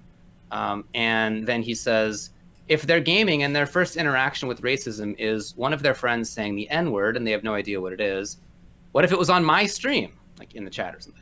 Is it my job to have this conversation with this kid? No, because the first thing that's going on in my head is this kid is doing this on purpose to troll me. If someone says a racial slur on someone else's stream, it can potentially get that streamer banned. It's awful, but that's the first thing I think of. So, right, he's thinking of like he's playing in some multiplayer match and voice comms are on and somebody else says this word or something else that's pretty terrible. So there's other stuff too. It's quite a wide-ranging interview. But what is your reaction to what Ninja said right there? He's not wrong. He's just kind of an asshole. Yeah, I mean, you know, like the baby on this one. Yeah, he's not wrong. Like the views sure, of some of the members. What's that? Is it the views of some of the members do not reflect the views of everybody? Don't need to get. I mean, I don't know, man. Like you can be right on a technicality, but that doesn't mean you're morally correct. Like, sure, it's not his job. He's correct there. That's about where the correctness ends, I think. Like, yeah, it's not your job. You're not getting paid for it. Nobody's going to hold a gun to your head and make you be an anti-racist. But when you have the platform you have a responsibility to be anti-racist and correct those things on stream. Like, that's just how that works, man. Like, you're a multimillionaire and you play video games on camera. That's your job. And it became so much more. So now you have to step up to the plate. Yeah, he's not wrong. He's just an asshole. Like, that's it. Yeah, it's not the job that I imagine that he thought he was trying out for. Mm-hmm. Yeah, I mean, that's your problem, though. Like, I was just going to say, like, I don't know that anybody who got into streaming, at least years ago, now people get into streaming and they're like, maybe I'll be famous. But yeah, the people who got into it in the first few years, yeah, you just had no conception that kind of thing was even possible. So he didn't get into it with the idea that he would be famous enough to have an impact. But the fact is that he became famous enough to have an impact. Yep. And it is true that I would love it if every kid's parents taught them about how terrible racism is, structural racism. This would be great. I know that that's not true, right? We all know that that's not true. Not everybody does that. Many people don't do that, whatever the percentage is, right? And that sucks, because if we had everybody doing that, hopefully we would finally get beyond all this nonsense, which we're nowhere near close to. So if you have a platform, I do feel that it's my conception of my job. Let me say it like that. My conception of my job is that I never had planned to get into any kind of a public role. When I began commentating, even, it was not even in our mind that might happen. You know, we were just talking with other friends online, and that was it turned into a thing where all of a sudden I have 50,000 Twitter followers, and James has way more than that. And there's, you know, I mean, it is a small, but it is a pulpit. Mm-hmm. And I would feel that it's giving up my responsibility if I didn't use that in the way that I felt would be most helpful. Mm-hmm. And And I do that in ways that are very gaming related, obviously, right? We all talk about games on Twitter and so forth all the time. But if we didn't also talk about things that mattered in the larger context, I think we would not be doing all we can do. And I feel like that is what I need to be doing, is all that I can do. So for this guy, for Ninja, again, I think Brock's right. Is it literally his job? No, that's not why he gets. That is not earning him money. And should be really somebody's parents' job to teach them these things. But the fact is that that's not happening as much as I think it probably should. And so I think it's on everybody else. Like, it's if the idea is that you want people to take personal responsibility for their children and what their children end up learning, and you want that, right? But you also are aware that many people are not doing that. So if they're not doing it, you also still need to have this conception of personal responsibility in a way that motivates you if their parents aren't doing it to be the one. I mean, you know, you're not going to be punishing this kid, right? Like, you're not their dad or whatever, but you can still be teaching them things or giving them ideas about the real world in ways that I think could be really helpful while still continuing to do your video game job, for sure. Yeah. I mean, I've told the story before in the past. I've talked to some players who have become famous in the FGC, and they say things that people don't, that they get attacked for, like this is the wrong thing, and their responses. But I just want to speak my mind. I just want to say things that my response usually is, if you want to not be analyzed, like if you don't want to be a role model, then basically you can suck like the rest of us, and that solves the problem. But when you get into that kind of a position, you kind of gain that responsibility, that because something that you have to do.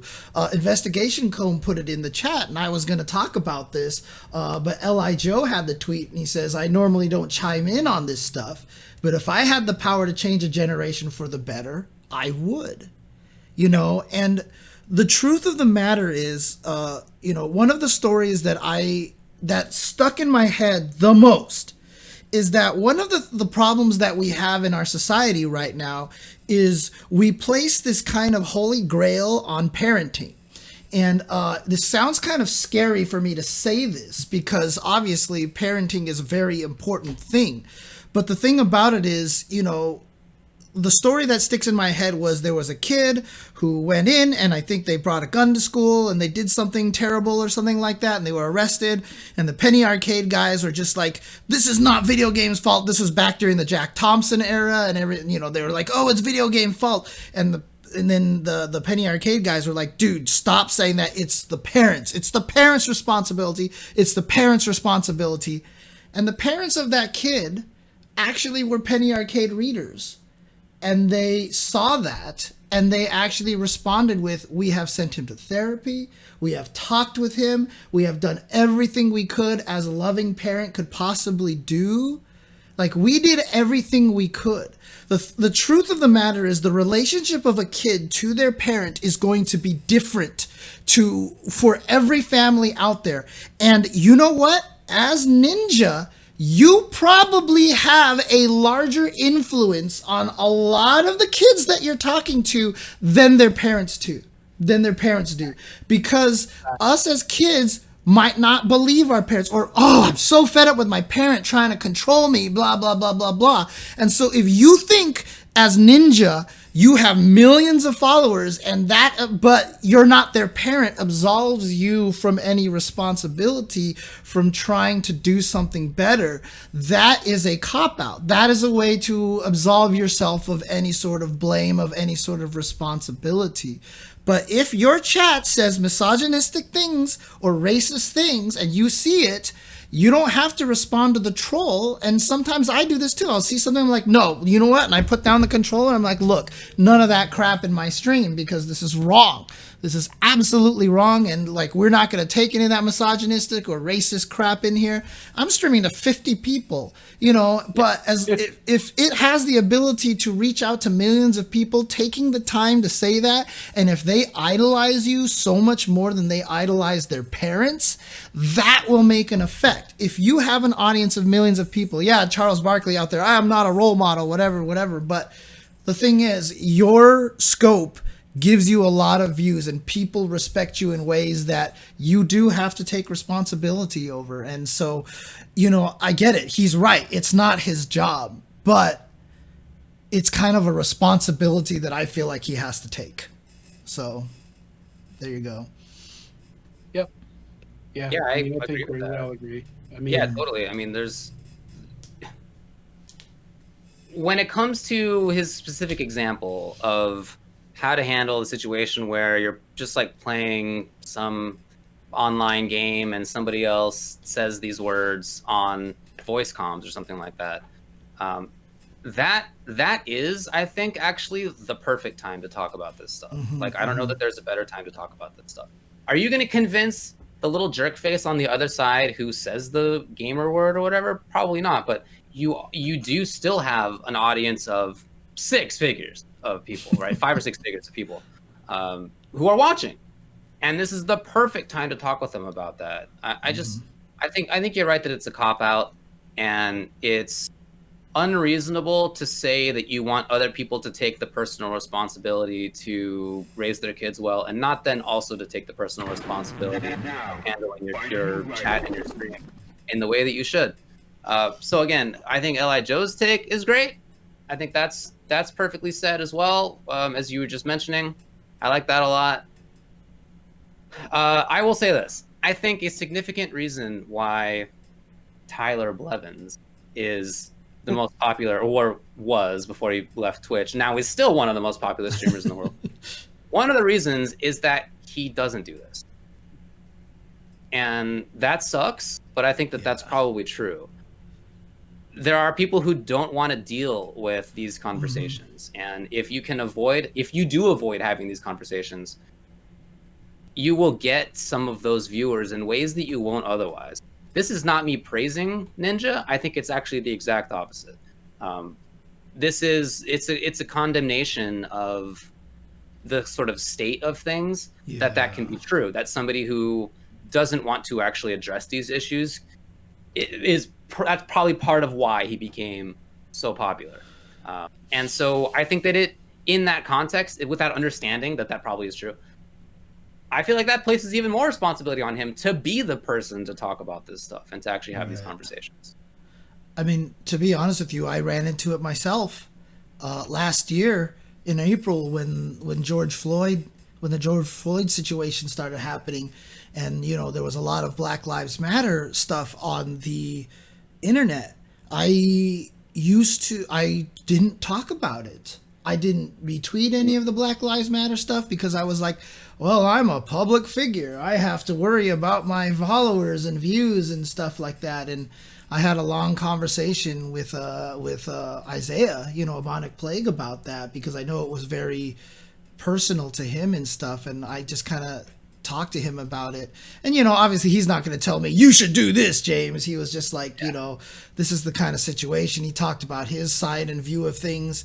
And sure enough, I was like, nah, dude, I can't stay silent about this, and so I started retweeting the BLM stuff. I started tweeting about it, and I end 100% of my streams these days by telling people Black Lives Matter, that trans lives matter. I say it at the end of every stream of mine. And sure, maybe that does put off some people and I get less of an audience that way, but to me, I think that's important. I think it's an important thing to keep reminding people of, to keep saying it, to not just be a virtue signaler, you know what I mean? To really believe it and to really live that life. And I think that's important. So it's tough. It's a tough situation. And, Ninja, he's young. He's making a ton of money. No one's probably really, sat down and been like, this is how you handle this. So he's going to have some interesting takes on it, and probably like, I shouldn't say anything because I'm making all this money, and so it's like, it's hard to be like, Ninja, you bad person, you know, but like at the same time. Man, I'm the opposite. I don't think it is. I think the fact that he has all this money, he's not doing more, makes him an even worse person. Well, no, I mean, that's the thing, right? I mean, I do think that that's a bad thing. But for him, it's hard for him to understand that, being kind of young and not having to have dealt with it. Yeah. Yeah, he's not that young, dude. He's about 30 years old. He's a baby. He's not that young. James is like, a baby? Sorry, James, but usually when you're about 30, you're an adult, man. When you grown. Well, see, that's another flaw, and that's why I tell everybody your life begins in 30, because I will tell you that from my experience, 20 to 30 is when you are at your biggest asshole. Like, that is when you are the biggest jerk, because you think the world owes you and you feel like everything is about you, and by the time you hit 30 is when you start realizing the world is about other people. And that's why I always say 30 is when your life truly starts. That's my personal philosophy, though. That's how I feel. So, oh yeah, you're worse when you're in your teens, of course, but 20, now you have voice and money to accomplish your asshole behaviors. So, yeah.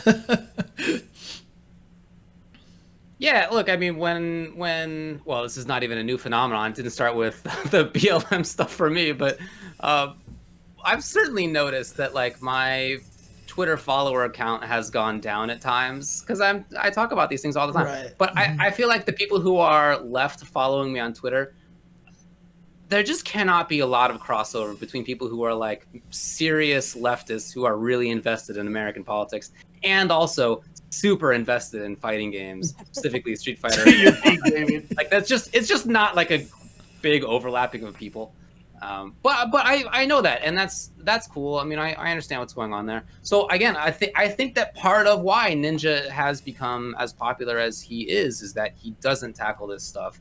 But I think that is also an indictment of him, and that he should be doing this stuff. Like, absolutely. Kids shows do it. You know what I mean? Like, it's not.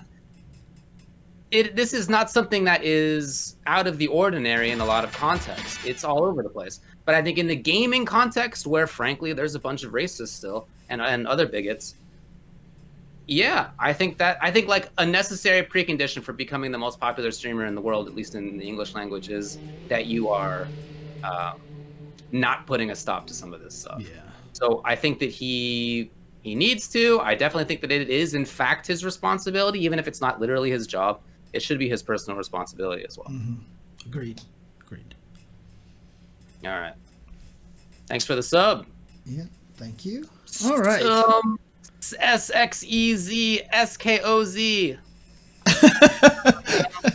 Sounds like the next model for the Xbox, dude.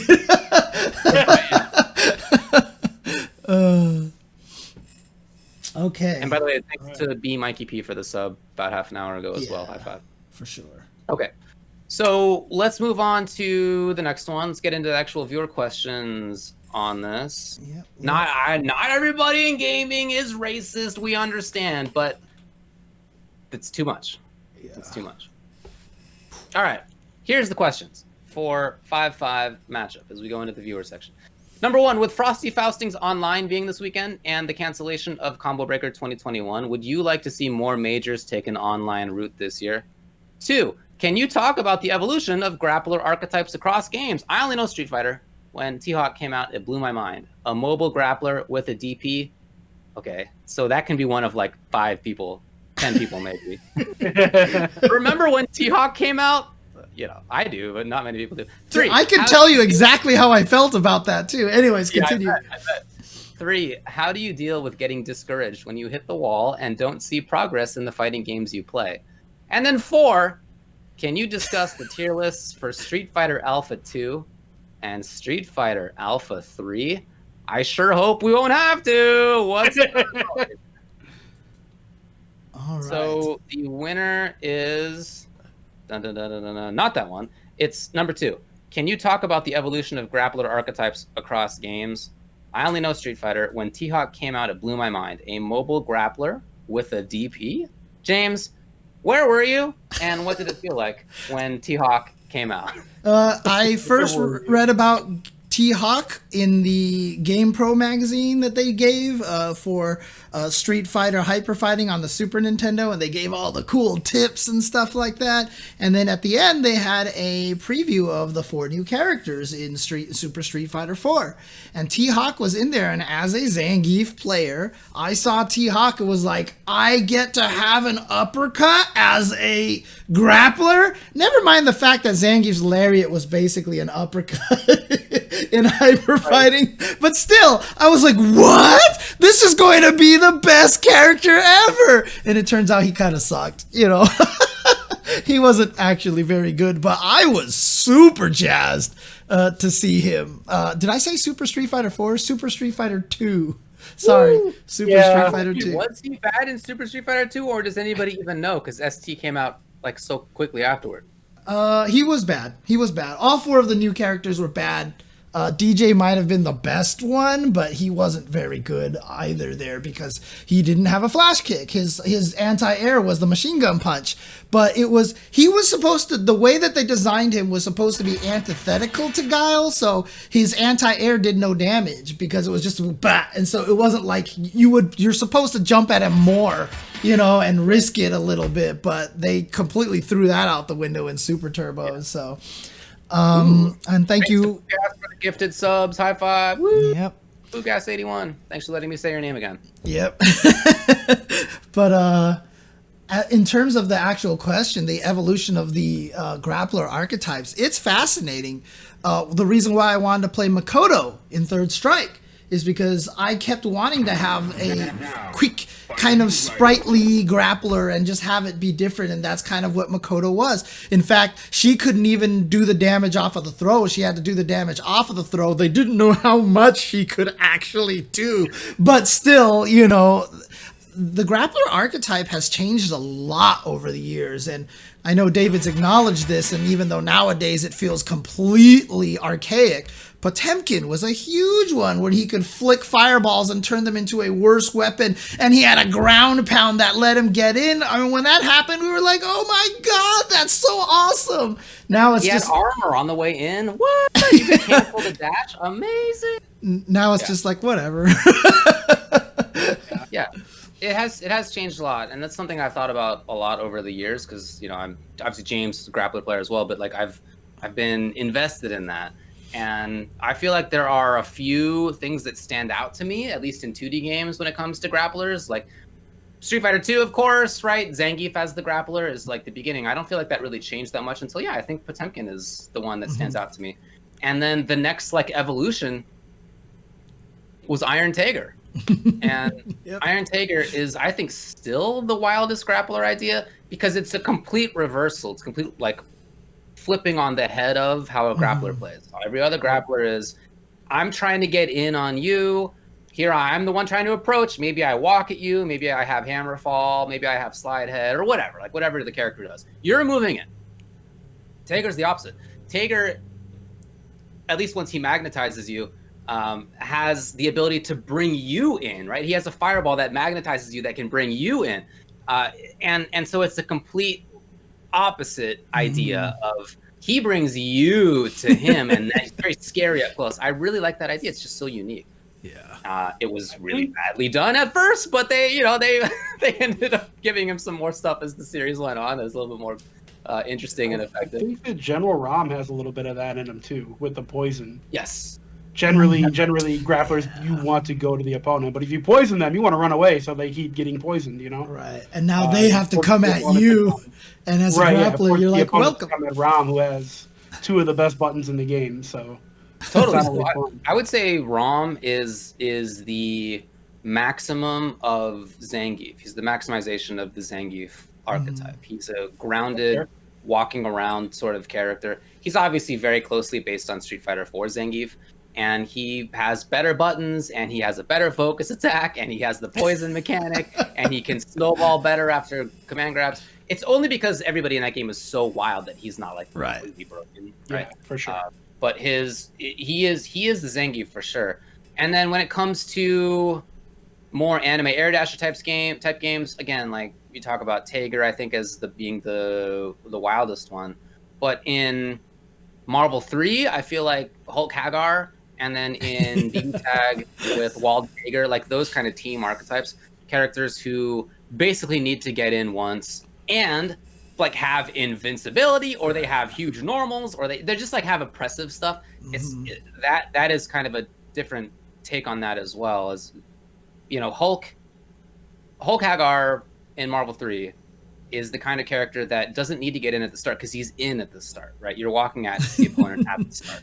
And then if he gets the right call, whether it's a grab or whether it's a stand H or whatever it's going to be, he beats that character, and then he's 2 mix-ups away from winning the whole round. So it's not even like he needs to get in. If he gets pushed out, then okay, he's got to get back in. Like then it becomes a different story. But that I think is another take on the archetype of just like I'm oppressive at the beginning, rather than typically it's the distance characters are the ones who are oppressive at the beginning. A little bit flipping on that on the head too. So yeah, I think grapplers. Obviously, I'm very interested in them, but I think the grappler set of archetypes has been really fascinating to watch evolve it, and I think it's one of the archetypes that has changed the most too. Yeah, I mean, I was always really disappointed in the way Zangief Trigger 1 worked.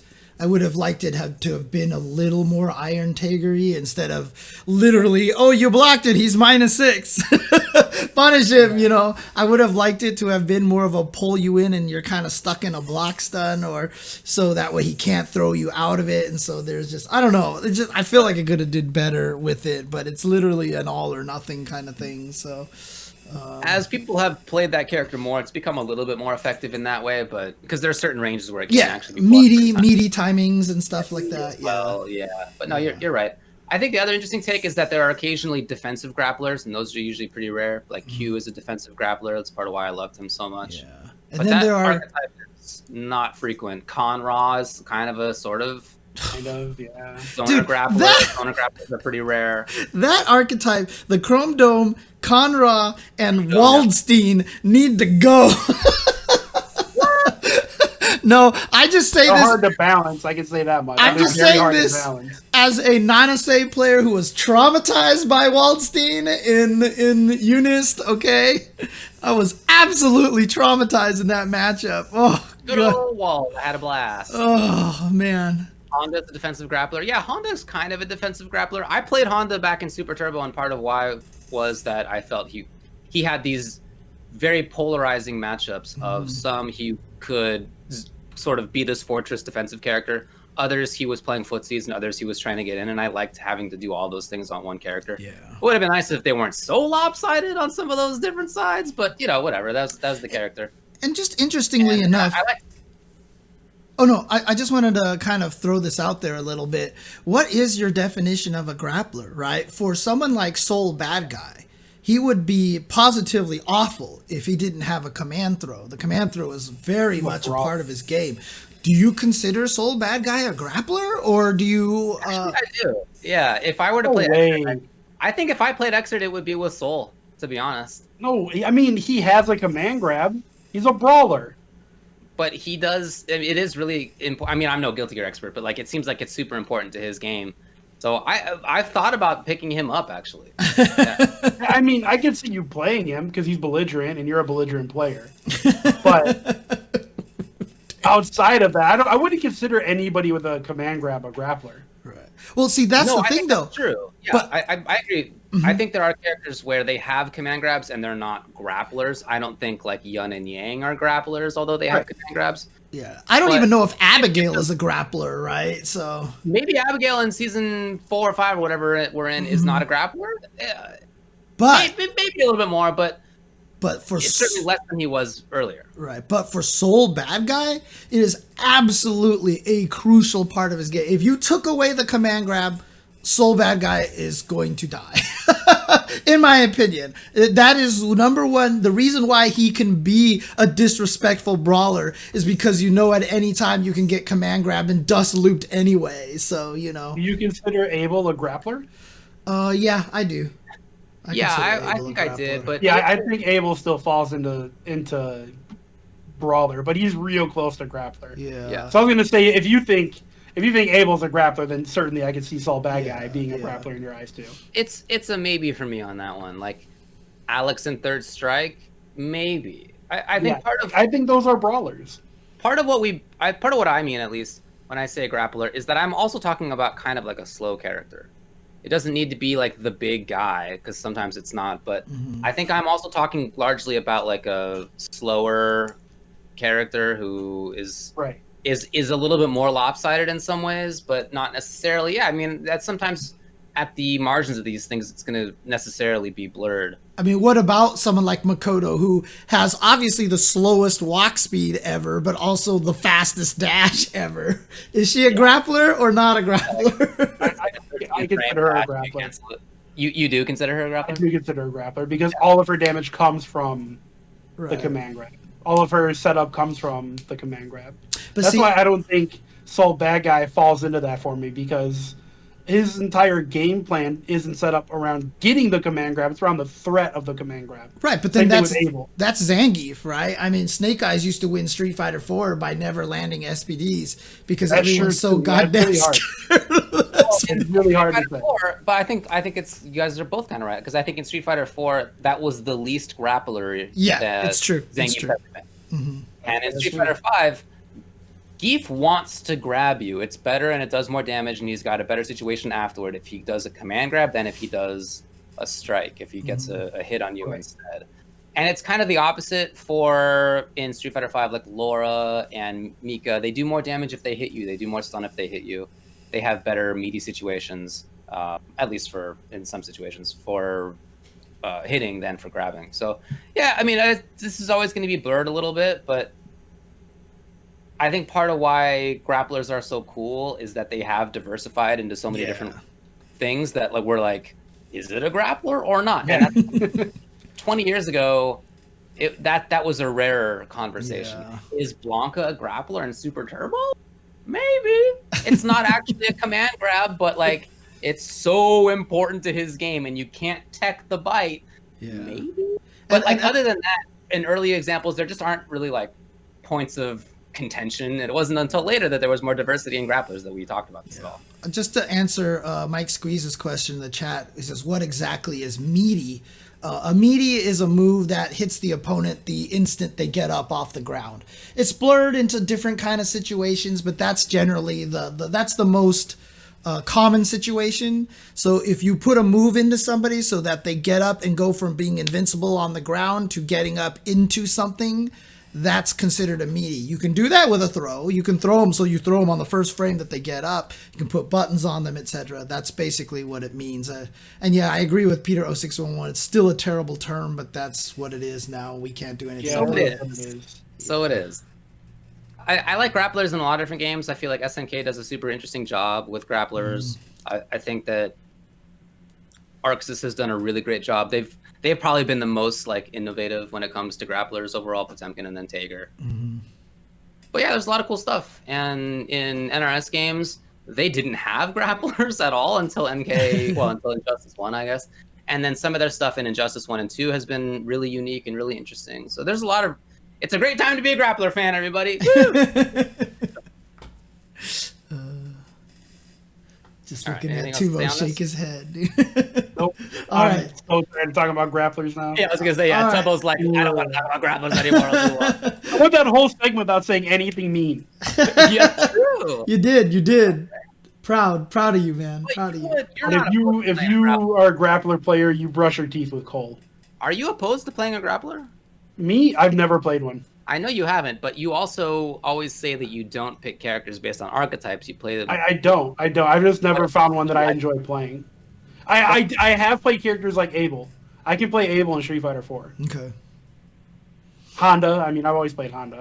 I can play characters with command grabs. I just don't seek them out necessarily. Right. Your boy Blanca has a command grab now. He does. I don't play him in that game, though. I know you don't. Hey, when you played Boxer, actually, what was this? Maybe 6 months ago or something we played. Yeah. We were playing V-Trigger 2 Boxer. Yeah. I just play that because it's ignorant. Yeah, for sure. I just want to be belligerent. That's it. All right. Next question. The second place is number 3.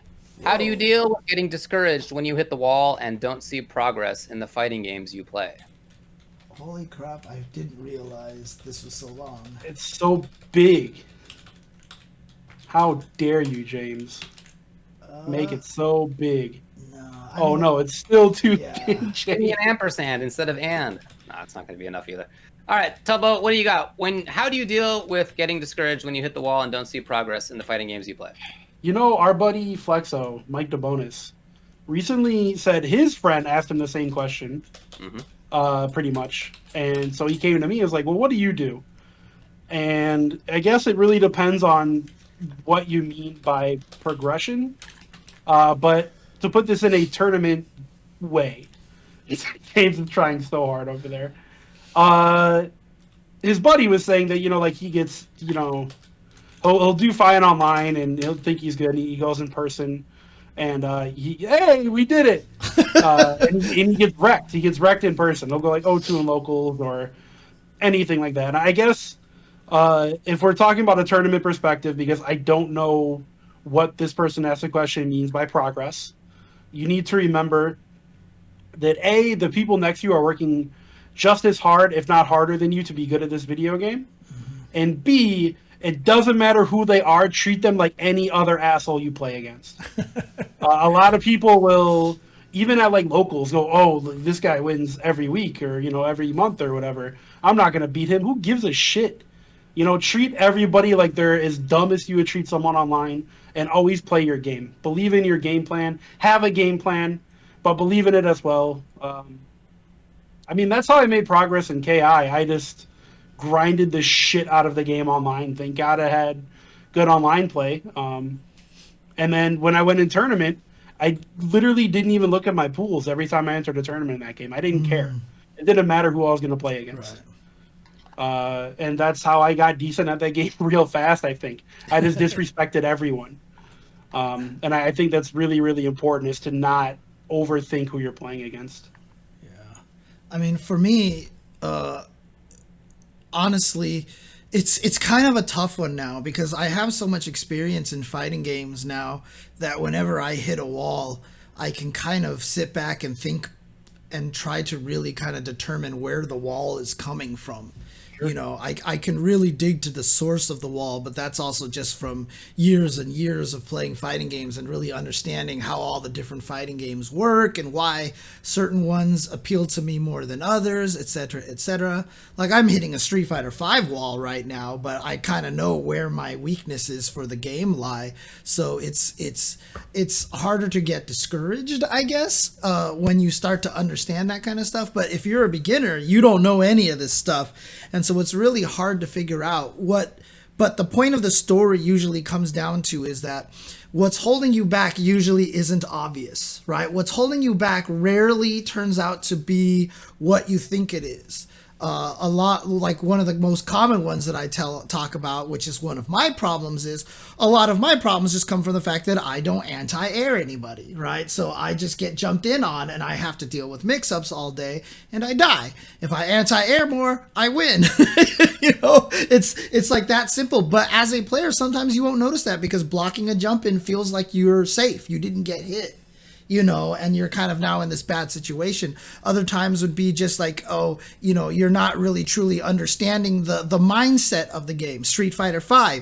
Do you understand the Street Fighter V RPS? Do you really truly understand the throw, attack, shimmy game? Right? Do you know what the counter to shimmy is? Like, I bet you I could even ask a lot of people in the chat right now, what is the counter to shimmying? Like, if you wanted to take advantage of someone who you know is going to shimmy you, how do you take advantage of that? I don't know if everybody can answer that because it's not an obvious answer, which is one time Knuckle Dude woke up with crouch medium kick into overhead with Guile and he killed the opponent. And I was like, why did you wake up with crouching medium kick? That's like the most wild. And I was like, that's how you counter shimmies. Oh, you hit a button. Yeah. And so I do that with Lucia all the time. I just wake up with crouching medium kick into EX run and I catch people shimming all the time, right? So like if you understand these, do you understand that? Do you really understand that? If you don't, that's going to be a block. So it's hard. It's hard to figure out how to progress because a lot of times it's not obvious what thing is holding you back. That's where you need to start talking with people, hitting up Discords, trying to find friends who play and such, or maybe even going into a Brian F stream, go into an Eli and Mia stream and just start asking away. Go into a Reddit SF tournament and just talk in the chat. Come into any Ultra David or my stream if we ever get back to doing Sure You Can Scrimmage. Like that's. Don't come to my stream. I'm gonna tell you you're a fucking scrub. And get Only pros in my chat, okay? Yeah, that's the best way to do it. So, yeah. Nobody pretends to be more of a jerk than Tubaware. Nobody pretends to. That's for sure. The last time I played King online, I mean, I know what my biggest problem in Tekken is. It's just I don't have the knowledge. So I just get hit by things.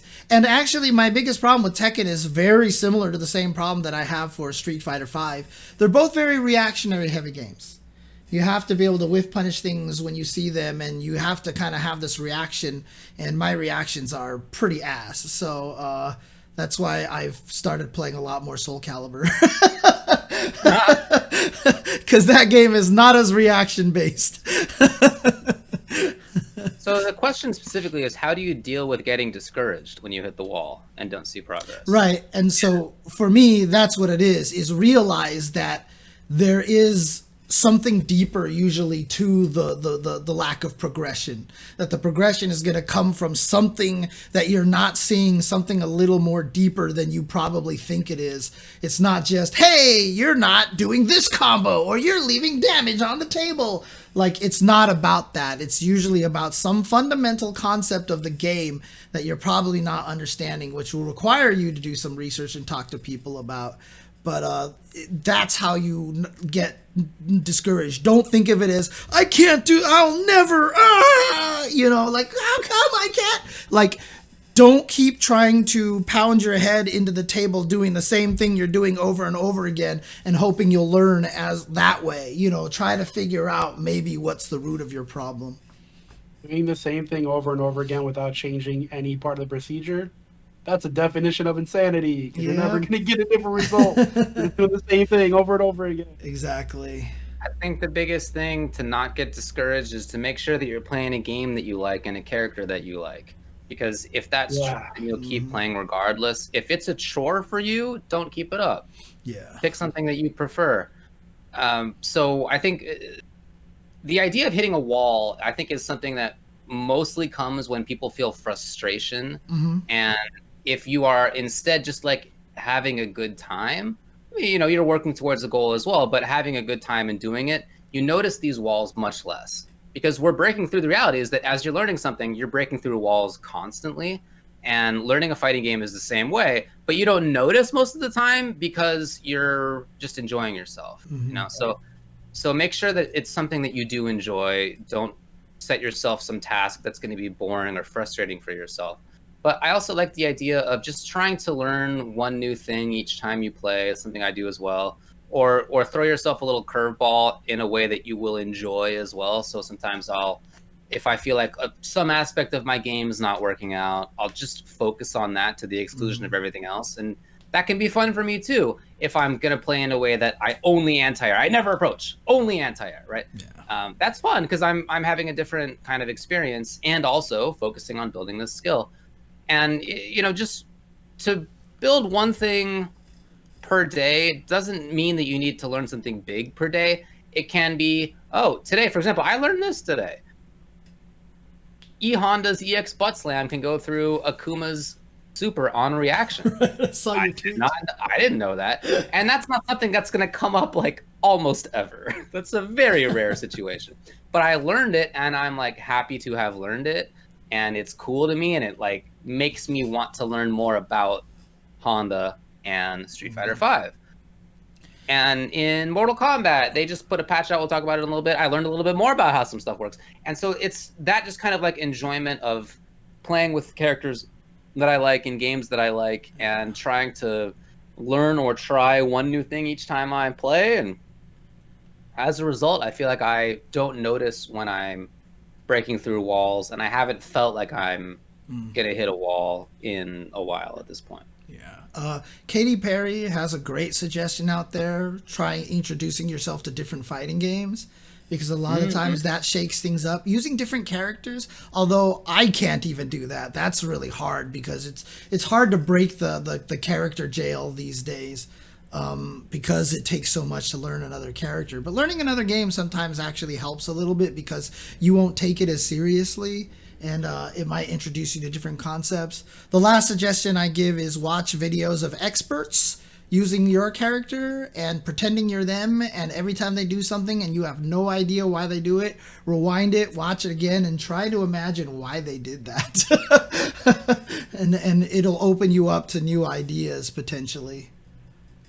Oh yeah, Mr. QJ, I just see what you said. As a beginner, you play through many walls but don't notice because you don't know what you don't know. Hitting a wall is scary because you know what you don't know, right? Right. So that is to say, like, you are aware of your lack of some knowledge or of some ability. Like, it becomes known to you. Right. That is frustrating because then you're like, it's not that you know what you don't know, it's that you know that you don't know something. Right. You're just unclear on like what it is, and then you have to search for it. But yeah, this kind of like just slow progression of trying to not bite off more than you can chew and try to have fun at the same time is a big part of it. I totally agree with you guys when you say that you need to talk with other people too. There's no cases of somebody becoming one of the best in the world without having a lot of time spent playing with other people and talking with other people, having a training partner or something like that, or just having a Discord or a forum or whatever it is that you can talk with. That is super important as well. And and part of why that's important is that it keeps you motivated to have somebody who wants to play also, or who can give you feedback on how to improve, like just personal interaction, whether it's in person or if it's online like it is right now, is really helpful for just maintaining interest in something. And if you're interested, then you'll keep pushing through. Yeah, and then also another thing is, I mean, people are saying like, you know, it's not that hard to jump to another character. I really wish they kept part of that Street Fighter 4 thing where different characters have different points. I really wish they did that. You know, in Street Fighter 5, if you try a new character, you can lose all your points. Ranked. Oh, you mean online? Yeah, I was like, okay, what points are you talking about? Yeah. Like, what did I miss in Street Fighter 4? Yeah, no, ranked points. I miss that. I miss that aspect. It's actually a weird subconscious thing that forces you to stick with the same character in Street Fighter 5. Well, you always had player points. Your player points were your overall right. rank. But they Street didn't. Fighter 4. But then you had the secondary points for each character. Yeah. I cared way more about the size of my PP than my CP or BP, whatever it's called for the characters. I wanted that 4,000 PP. That was the one that I cared about. So I still didn't want to pick anybody but Blanca. Like, if I picked another character, I was very sure I was picking somebody that I could win with. But yeah, I agree. Everybody's rank should be. They're player points, guys. PP player points. Yeah, don't be weird, everybody. Yeah, don't be weirdos. But yeah, I do think that each character should have their own rank. Yeah, that would be cool with me too. By the way, also +1 for Zaffarino's stream. Yes. I totally agree with Dubudomo, a great person to call out who has really, really good in-depth take, not only on his own play, like he'll look back at his matches from NLBC or whatever he did, and he'll analyze it, but he'll also do the same for viewers too. So heads up, check it out. He's a good fella. That is a great question, Duck Helmet. So what do you do when a game you like, Samurai Showdown, isn't playable online? Well, you can be really pissed about it like myself and Tubaware. Also, the other thing to do is, you know, speak with the guys out there like Andy OCR and seeing if you can try to jump in on some of the Parsec servers and things like that. So Parsec exists out there. So, and again, the nice thing about it is if you have the game on PS4, don't think like, oh my God, that means I have to buy it on PC so that I can play with the secret of Parsec is you don't actually have to own the game to play on their Parsec server. We would hope that you did own the game, you know, to support. But if you have a controller that works on the PC and you join Andy OCR and his Parsec stuff, you can plug right in and connect to it without owning the game on the PC. The other thing you can do is go on Twitter and yell at them all the time that they're not doing a good job at supporting their own game for people that paid for it. That's what I do. It sure is. How's that working out for you? So far, SNK is still shitting the bed. Pick a game that you like, and I think I would include Netcode in that. Pick a game that you enjoy playing. because the game as played is a game that is played online. That's how fighting games are right now. Will be for the foreseeable future, at least here. So that has to be part of your calculation. Does anybody in the chat know? There's a way to solve this problem to some degree, but it's not ideal. Does anybody know if Parsec works with Macs? I actually don't know about that. I don't see why it wouldn't. You're remoting into another computer. Right. I don't see why it wouldn't. However, I don't know for sure. Oh, okay. So someone in the chat says that they have played Parsec on Mac. Okay, so that's interesting. Okay. There you go. Yeah, Zeth, Parsec is interesting, but again, don't forget that you have to know the community that is running the Parsec. It's not just like, hey, I'm going to jump on Parsec and, hey, I can find matches. That's not how it works. You have to literally know someone who's running one of the Parsec servers at the time. Ask them, can I play on your machine? And then they have to add you as a friend and actually accept you joining the machine. It's not an online kind of like, hey, let's find matches kind of system. It is a thing where you have to know that these people are setting up the machine ahead of time. They have turned it on and they are actually running it at the time, because the administrator has to actually accept people coming in and to regulate it and such like that. It's a little bit different. So it's like someone inviting everybody to their house to play, as opposed to you just jumping out there and playing everybody. Yeah, that makes sense. Yeah. All right, you ready to move on here? Yep, let's do it. Okay, cool. By the way, thank you to Antiparticle73 for the 2 gift subs about half an hour ago. High five. Oh, dang. Thank you very much. Thank you. We missed it. I just wanted to make sure we called it out. So let's get to other game news. There's some stuff. Some stuff happened. A lot of stuff. And Grand Blue Fantasy Versus Anre or Uno came out, and there's also a patch. Tubbo, do you have any idea what happened on that? Okay, cool. No, All right, I'm very good. check out Grand Blue. High five. He has Monot orbs. I actually watched a little bit. I watched some folks streaming it just to see what he looked like. He's got a parry. He's first of all like a real small fella, but he floats constantly. Like he is constantly floating above the ground, and you can hit him low as well when he's doing that. So anyway, it's kind of cool.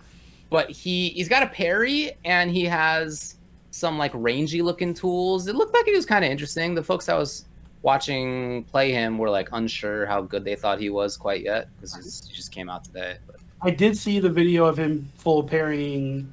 What's her face? Yeah, that Justin tweeted out. Let's go, Justin. Samurai girl. Narmaya. Anyways, Narmaya. There we go. David was waiting for me to say something else. I could tell. I could see the look in his eye. Anyways, I did see the video of the full parry, and yeah, Justin had tweeted out, "Let's go, Justin." That was cool. Hey, it looks cool. I understand that he's not everybody's favorite pick for which character should join the game, but you know, he seems like a cool character in the game. Yeah. I mean, does he have 2 names? Just an American and a Japanese name, or? That's what I assume, dude, but I haven't looked into it myself. I'm sure people in the chat will tell us in the next 10 seconds. Yeah. A lot of US name is Uno. Okay, gotcha. Got it. One of the things though that I saw, Callisto tweeting about, I mean, obviously there's a patch that came along with it, and apparently Kat got a lot of nice buffs after her initial nerfs, and so she's back to being kind of a stronger character again. So obviously a patch came out and definitely tweaked a lot of characters there. So that's literally my only info on it, because I've seen Callisto tweeting about it. So, yeah, she got a little bit better. Sorry, everybody. I am no expert on this. Okay, so now we're getting told that Uno is the Japanese name and Anre is the American name. Wow. I can't believe a Mike Lee story got that backwards. That's actually very surprising. Let's move on to the next one. So MK11 also got a patch. It was pretty small, honestly. Not a lot of stuff changed. Okay. Some of the most impactful stuff is that there have been complaints, one might say, about Shiva in the scene lately. Okay. And about a couple of things. One is that she has an unblockable stomp. And it's got mix-ups in it, honestly. Like, it's the best that the stomp's ever been, for sure. She can delay it. If she has a certain custom gear move, she can move it side to side. Oh, she also has an option where she has a full screen unblockable ground pound, I guess you would say. She like hops halfway into the sky and then drops down really fast, and then that's unblockable if you're on the ground. So, this combination of stuff, like, it's definitely a set of mix-ups, and some people are annoyed by it. It's a little bit worse. Drag and drop is now off screen for 2 more frames before her drop attack begins. So they're keeping it very light in terms of actually making changes to this, which I'm down with. I think that this is going to be basically like a flavor of the month sort of complaint. It'll probably always be good, but people will just be like, yeah, Shiva players are just doing the drop again, rather than being like, I can't believe they're doing the drop again. It's going to be like, yeah, of course they're doing it here. Yeah. Whatever. Her dragon stance is also really good. It's where she throws 4 fireballs. That was slowed down just slightly as well. It doesn't have true block strings anymore, so it's a little bit worse. So there's some other stuff. Kotal, slight nerf, but also slight buff. Shao Kahn, slight health buff. Robocop, slight health buff. Slight improvement to a couple of his options. So again, not a lot here. They're being really light with the changes like they have been the entire time. Yeah, again, it's just one of those things, right? Sheva, the reason why I've always used to say Sheva, Zangief archetypes, and Zoner archetypes are the characters that make you quit games. And the reason why, the common thing that all 3 of them have is that blocking is not effective against them. And you always have to be careful with those characters a little bit. People will complain about them the most, for sure. I think Shiva is not just about it being unblockable, but about the fact that she can just do it kind of whenever. So whereas most other characters begin mix-ups at like a certain range or whatever, she's just like, I'm full screen, Stomp, I'm next to you, Stomp. Like, she can just kind of do it wherever. Right. Each time she takes a risk. Like, again, it's not perfect, but it is good. It is good. Just make it so those stomps can't hit people while they're in the air. No, that'd make it too weak. Never mind. Yeah. Okay. Strive. Let's talk about KOF 15. The Meitenkun trailer came out. Correct. It was better than the last one. I think that's fair to say. Much better. The trailer itself shows the character in way more situations than the previous Shun'ei trailer did, where they were basically just like weird jump cuts constantly. This one was, yeah, you could definitely get a sense for how the character moves around and plays. It wasn't just the intro, it wasn't just the outro, it wasn't just the super. It was like, here's what some of the stuff actually looks like. Well, they also finally properly dropped more hints in, right? So the CD will wall splat again like it did in KOF 14, which it didn't do in any of the other ones. They showed Meitenkun doing an EX move outside of max mode, because remember, EXs were only tied to max modes in 14. So we learned a couple of new things about that, about the game. So that's actually kind of cool. I'm really glad about that they actually gave us a little bit more hints on that. Also, Meitenkun, of course, is the second teammate to Shun'ei. Tomorrow, we're supposedly getting a new trailer, which will probably be the 3rd character, who used to be Tung Fu Ru in KOF 14. So I'm curious right now. Yeah, I know. It could just be that the max mode isn't done yet, but the game is coming out this year. I'd hope that they're done at this point. But curious to see. Like, for me, like, a lot of people are saying maybe it's Tung Fu Ru, maybe they're going to put in Shang Fei in there, maybe it's Mui Mui. Probably, I mean, because it's a Chinese team, so there's a chance that it's going to be a Chinese character. I keep saying, what if they show Tung Fu Ru, and then in the 4th week, they show another Chinese character, and then you're like, oh my god, it's back to 4-character teams. Because they did say team construction was different, and they haven't said how. They haven't said how. So I'm curious to see if that might happen. Well, that was it, man. They just have EX moves. Aren't your expectations shattered, James? 4 characters. Matter of fact, 7 characters per team. Expectations shattered. Well, I mean, that would be cool. That would be cool. I actually would hate on that if they did something like that. It would be cool. Yeah. But I did. Anyway, that's it. Yeah, I did enjoy the Meitenkun trailer. Graphics? Was it cool? Did you? So I know a lot of people don't like the graphics, right? But again, KOF, is a series that has 1 billion characters. So you know what? They're gonna reuse a lot of stuff. I wish the animations were a little bit better, because like I said, the Shun'ei trailer has me a little worried about that. I do like the graphics though. I like the fact that they're diving harder into the cell shadedness, because I like it. It's a style. I'd rather have it be stylistic. And I actually appreciate that more. So while it's not the most detailed looking thing, I think it's fine I think it's a good look for what they want. So it's like a better version of Street Fighter Cross Tekken is how it looks to me. looks and sounds in terms of like the hit effect noises. What isn't? Yeah. But it with the kind of outlines that game had, and with the like weird heavy noise brush that it strokes. made. Yeah, I feel like it is to. That game was not good looking, but you know what I'm trying to. This is clearly better than that. I'm not trying to say I think KO15 looks like Cross Tekken. Right. Please don't. But I do think that it has some similarities in terms of how it looks and sounds. Just a better job. Yeah. Look, like we said last time, I think the graphics are fine. It's not something that I need to be talking about either way. It doesn't suck. It's not great. The background is like not as interesting as old KOF backgrounds, but it's also not bad. It's like exactly right. It's like right down the middle.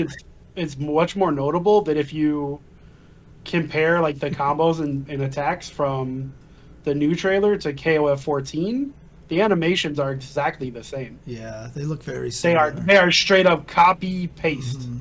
And again, I know COVID's a thing, but this game has been in development for 3 years, and you copy pasted a whole character. Like, that's rough to me, man. I played MVCI where they did that, and I said the same shit. I was like, you literally copy paste. Like, this is not acceptable. You can't do that. And well, it's not like that's groundbreaking for KOF, dude. I mean, it's just whack. It's 2021. It's whack. It's terrible development. I will not say lazy. There's no such thing as a lazy dev. That's not true. But the tools they're given and what they're told to do is whack. It's whack that they were like, well, we got all these animations of KOF 14. Copy paste, boys. Hurry it up. Let's go. We're crunching. We got to copy paste harder. Like, that's whack, man. If I'm buying a game, I want a new game. I don't want that old shit. The MKX and MK11, they didn't share that many animations. Because it's a quality video game. Ugh. I didn't say it's a good fighting game. I said it's a quality video game. It's definitely a quality video game. Within the last just few months, I have heard from Tupperware that he now likes Street Fighter V and that MK11 is a good video game. Got him! It's a quality video game. I don't think it's a good fighting game. And he didn't say a bunch of bad stuff about grapplers during that grappler conversation, dude. Wow. I'm getting soft. These past few months on Ultra Chat have made me soft. Little by little. Soft now. God. Oh, man. Let's talk a little bit about the SFA2 damage. Yeah. Street Fighter Alpha 2. So confirmed that in round number 2 in Street Fighter Alpha 2, the loser of round number 1 gets a comeback mechanic in which they will do 1 extra point of damage per hit. Right. And this is per hit. And there are some things that do a lot of hits, right? We're not talking about like actions. James is talking about the Patriot Circle that Rolento does, where he spins his stick and it hits you a bunch of times. Each of those hits does 1 extra point of damage. And is it like 144 points of damage in total, like other old classic games? You don't know the number? I have no idea. Because one is actually pretty substantial based on the changes in Patriot Circle combo damage. I mean, Saber showed the difference in damage, and there was a noticeable chunk. definitely noticeable chunk. If you think about custom combos on top of that are doing 40 hits or whatever, right, totally. A lot of extra damage, man. It's double the amount, basically. Fortunately, in Alpha 2, it's not 1 point of damage in the sense that like modern games where characters have like 1,000 or like 1,000,000 or whatever. Like it's actually a legit amount of damage over time. Yeah, and to be fair as well too, that I forgot what I was gonna say. Never mind. Okay, just move on. So Alex Price says that he knew about this back in the day, and that this has been like a known thing among some people. But as far as like scientific evidence for this, like a modern sort of approach, Saber, who's also mega old school dude, he and Valle and other people have been playing A2 a lot lately, which is really awesome to see them talking about it so much. And he actually, he went in and he like actually did the little photo evidence to make it clear that it is actually like that, which is great. So I just think this is really cool because it is newly not discovered, because again, like kind of known, but like it's like a scientific study where they confirm something that you like you are aware of, like somebody gets upset if you poke them too much. Like, yeah, of course. But like, you can then quantify it, and you can like, you can prove it in a sense. I really like the idea of doing that with old games, because in old games, I can oftentimes remember conversations about how things worked that we just were guessing on, and each of us had slightly different experiences. Oftentimes we were talking over the internet, like on SRK or on IRC chat or something. IRC chats. Yeah, and we couldn't prove it. We couldn't be like, all right, fire up the game right now. I'm going to show you right now. Or we couldn't be like, all right, check out the frame data. This is how it is. We just didn't have that stuff. Yeah. So our conversations instead were very much like, I guarantee you this is true. And somebody else is like, nah. And somebody else is like, my friend Joe said, and you just have this back and forth all the time. I made Guile throw his comb. Yeah, right. Yeah, sometimes they just make stuff up. And sadly enough, that one wasn't made up. That was the magic throw. But that's I would really like to apply this kind of thing to other stuff. Just games that other people, that we all used to play, just have like modern approaches. It's so cool to be able to have training mode and semi-training mode anyway, and good online play, so that we can really practice stuff and find things out. It's a really cool idea, I think. Yeah. Now, does that make the game broken? Not really. I mean, Capcom has been putting little weird comeback mechanics like that in fighting games for years now. You know, I mean, even the original Street Fighter 2, I forget, like the person who won the first round has some slight disadvantage. I can't even remember what it was, but like the developers revealed that at one point in time. So it's just like, that's just how it is. It's not that big of a deal. I'd also like to mention that that Saber pointed out that if you go to like round 4 and someone's up 2-1 in rounds, it does still apply. Oh, so, interesting. So anytime there's a tie in rounds, there's no damage bonus. But if somebody has an advantage in rounds, say 1-0 or 2-1, then they get the damage. The person, the lower number gets a damage bonus. Okay. Oh, very cool. So it is very much a comeback mechanic. Yeah. That was intended. Yeah. It's weird to me that people like didn't know, or like the Capcom never talked about that. You'd think that they would, but maybe they just didn't want people to know that was a thing. Capcom was also the company that never wanted to reveal their hitboxes a long time ago, like in Street Fighter 4 era and stuff. Capcom was really secretive about a lot of the stuff that they did, because they thought that other people, I think, could steal their ideas. And it's not like not 100% of the ideas have already been stolen anyway at this point in time. So it doesn't even matter at this point. So Shimano, it does not apply to win streaks. It only applies to the current game being played. That makes sense. Super cool to have science involved in fighting games. Yeah, I mean, we were talking about it pre-show, David. I think there's a lot of old games, such as CVS 2 and Marvel 2, that could be dissected like this, and maybe the tier list wouldn't be what they are. I feel like there's a lot even to discover in these old games. I will say that CVS 2 has already been dissected by me. Read my 250-page systems FAQ. David, what was it missing last time? You pulled it up. There are some character bios missing. There's no character bios missing. That wasn't it. Oh, there was something that was missing. I just wanted to know how to play a character, but it's not about that. No, it's not about that. Like, it wasn't a character guide, and that's what I was looking for. Okay. See, I had all the math calculated in CVS 2. Making those character guides for CVS 2, James. But CVS 2 actually has had a lot of exploration. I have seen a lot of that stuff happening. Like, I follow Gunther on Twitter, who's a old school CVS 2 player, and was on for like I mean, it's funny because Hi-Fi is groove stuff up there. Yeah, Hi-Fi is absolutely right about this too. If we found out about this in a modern fighting game, everybody would be so mad right now. Yeah, what kind of garbage comeback? Yeah, you know. We would have every right to be mad. It's not a good mechanic, but by hit. Yeah,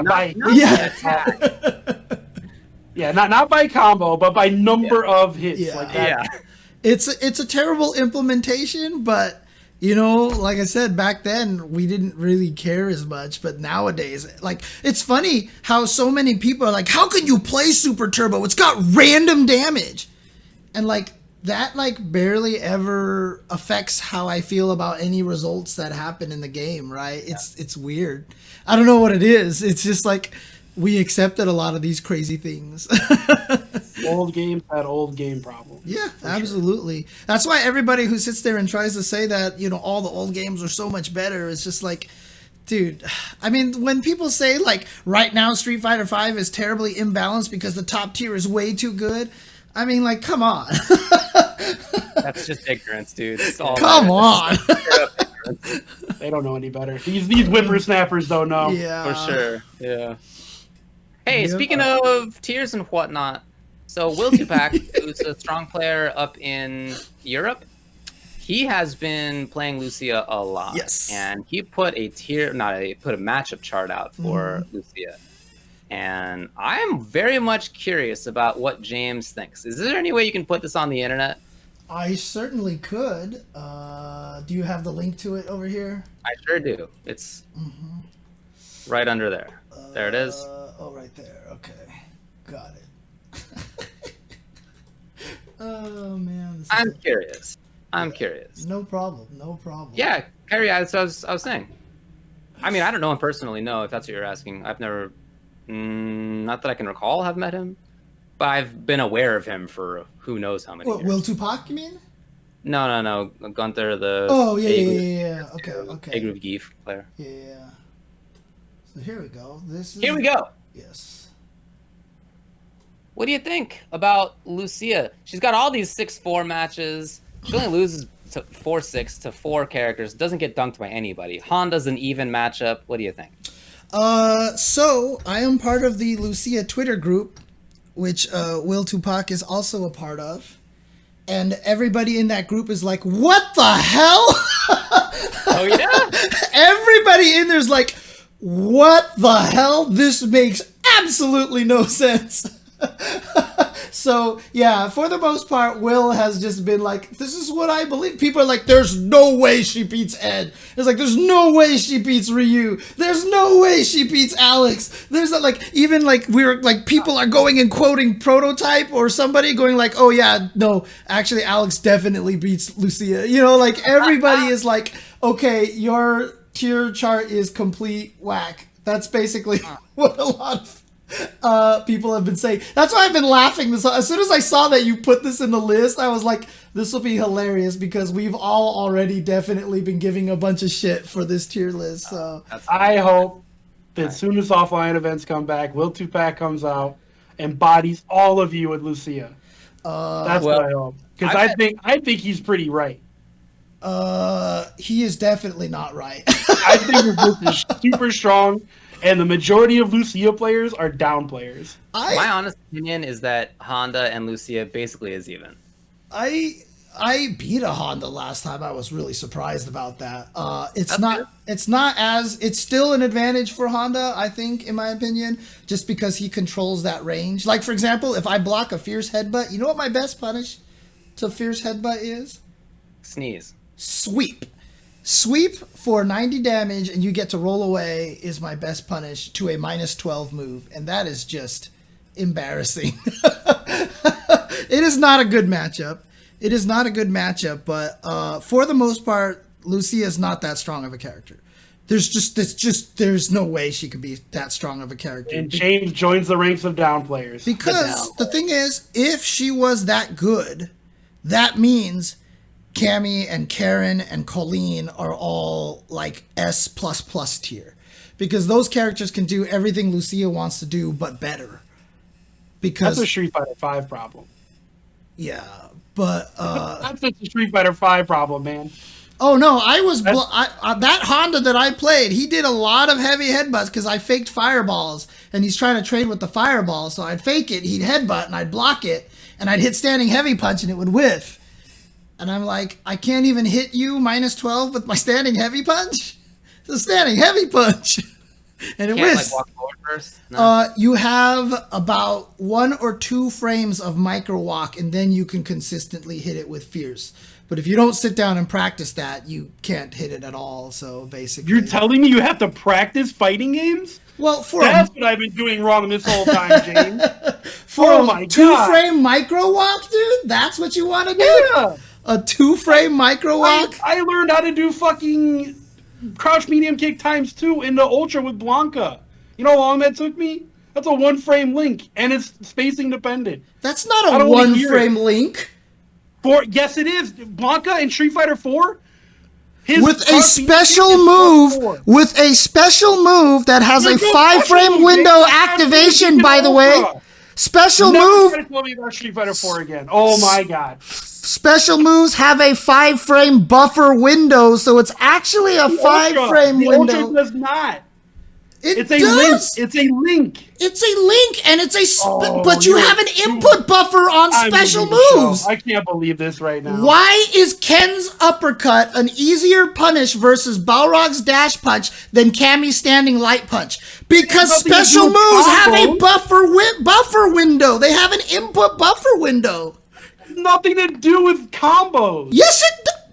What? What? That's the reversal window, James. No, that's what an input buffer window is. I'm not talking about reversal. Oh my, never mind. We can argue about this later. You have no idea what I'm even talking about right now. I know exactly what you're talking about. Gloves for me. She actually hand sewed these gloves. I got new gloves. I've been waiting to show them off. We've been waiting for them. James has the screen. And look at it. Pretty cool, right? This is the first time I've ever had gloves that anybody else has made.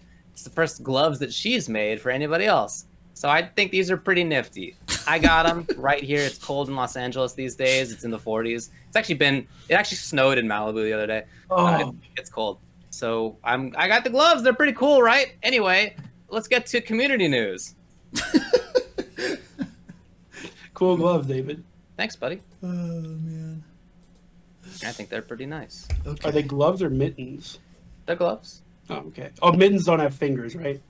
Yeah, you live in the snow. Yes, bro. I don't wear gloves ever. I live in the snow. Why do I need gloves for? I'm used to it. All right. So there's a little bit of other community news to talk about. One, Brutal Democracy Gaming is trying to come back as eRise Esport. So they've already failed. They've already failed. By the way, that account is gone already. Oh, okay. Is it gone? Yeah, it's gone. So what happened with that? Did the owner just think he was gonna pop up a new team and nothing was gonna happen, or? I guess I don't know. So weird. It's pretty weird. Like literally, it came up, and then in that day, it was gone. They just changed the name of their Twitter. They didn't even bother scrubbing the old tweets.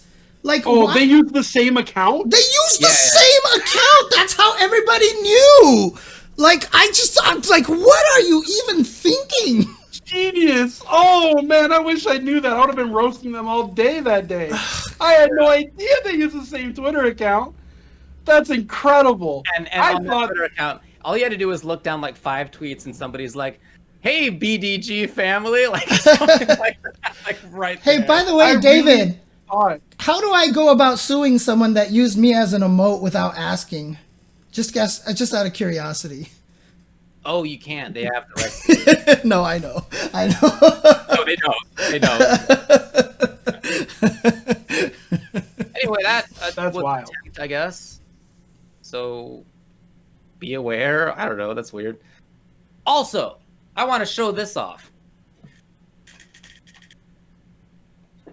This guy. Oh, that's right. Yes. Look at my flying saucer looking situation out here. So this is the Ergobox, and I showed it off on stream earlier today. I'll have a YouTube video up tomorrow, or if you're watching this on YouTube, it should basically be going up at the same time. That's by Bude, right? Yes, correct. Yeah, so this is by Nicholas in Chile, Burabre, and he 3D printed this, and he put all the little pieces together on it, and it's a very unique style. Mm-hmm. The camera's coming at a weird spot, but basically you hold it like this, more or less. Right? And you kind of have one hand here like this. So it is like a vertical mouse kind of situation, but for sticks, right? You're trying to keep your hands, your forearms, your wrists at a neutral position, which is less harmful for your body. So it's supposed to be easier in that respect. And I played it for about a couple hours earlier today, and I really liked it. It's a very unique take on things, and I think the thing that's tripping me up a little bit about it is something that I'll certainly learn how to do, but right now it feels weird to press horizontally when I want to do Oh, right. Yeah. vertically, and that's I didn't think that would be an issue, but yeah, you use a certain amount of pressure in pressing down because you're using gravity in part as well. You're not just using musculature, but with sideways pressing, you have to press a little bit more like physically than you would otherwise need to. It's not a lot. It's just a real small amount, and the buttons are good. That's not the issue. It's just a different angle, and you got to get used to that. Right. Other than that, like I really like the idea of it. It seems really, really comfortable. He sent it to me to just review and let him know if I have any feedback and ways to improve it. I'll be using it for the next like few days at least, just to see what else I think. Right. I haven't used it enough to have any like strong position on it yet, but I really like the idea. That is for sure. So thanks a lot for letting me test that out. It's really cool. I want to do show and tell too here then, by the way. So shout outs to, by the way, the PockyKO team.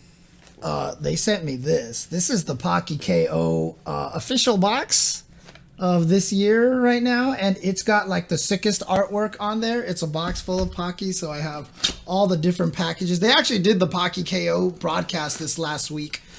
This thing is actually... Really? I didn't know they were still doing that. Yeah, they did one this last week, and so I got to do voiceovers for that again as well. Commentary for the matches. They had challengers play against Rob TV, who is the current reigning PockyKO champion. The artwork is super sick on this. There's even a Lucia and Cody here on the top of the box. This is Rashid and Alex. And so each of the individual packages have the different artwork on them and stuff. Wow. It's actually a really sick collector's items. I tweeted all the artwork out, so if you want to get a closer look at all the artwork, you can check my Twitter account. It's actually super cool. I'm really, really, really happy about getting that. Are you going to eat it? Not that box. I'll probably leave that box alone. So just to have it as a collector's item. So there you go. Cool. All right. Again, what I had was called the Ergobox. They're on Twitter as well, at Ergobox, if you're curious. Check it out there. For other community news, I'm afraid some real tough stuff happened this past week. So Henry Tapia, a.k.a. TheBadGuy, Boston Tekken player, he was murdered, and it was in a potentially racially motivated hate crime. The person who ran him over with a car used like a hateful epithet in doing so. So obviously terrible news. My heart goes out to everybody who knew him and his friends and family for sure. There is a GoFundMe. Yeah. If you'd like to help out, I'll put that in the chat right now. Okay, I was just about to do that too. And I'll put that in the YouTube video as well. Yeah, no, that's really terrible. It's a frustrating situation too, because when you read about it, the person who committed the murder has had like just list of absolute awful driving crimes and stuff like that. Has had their license revoked like 4 times or something, and obviously not a particularly stable individual.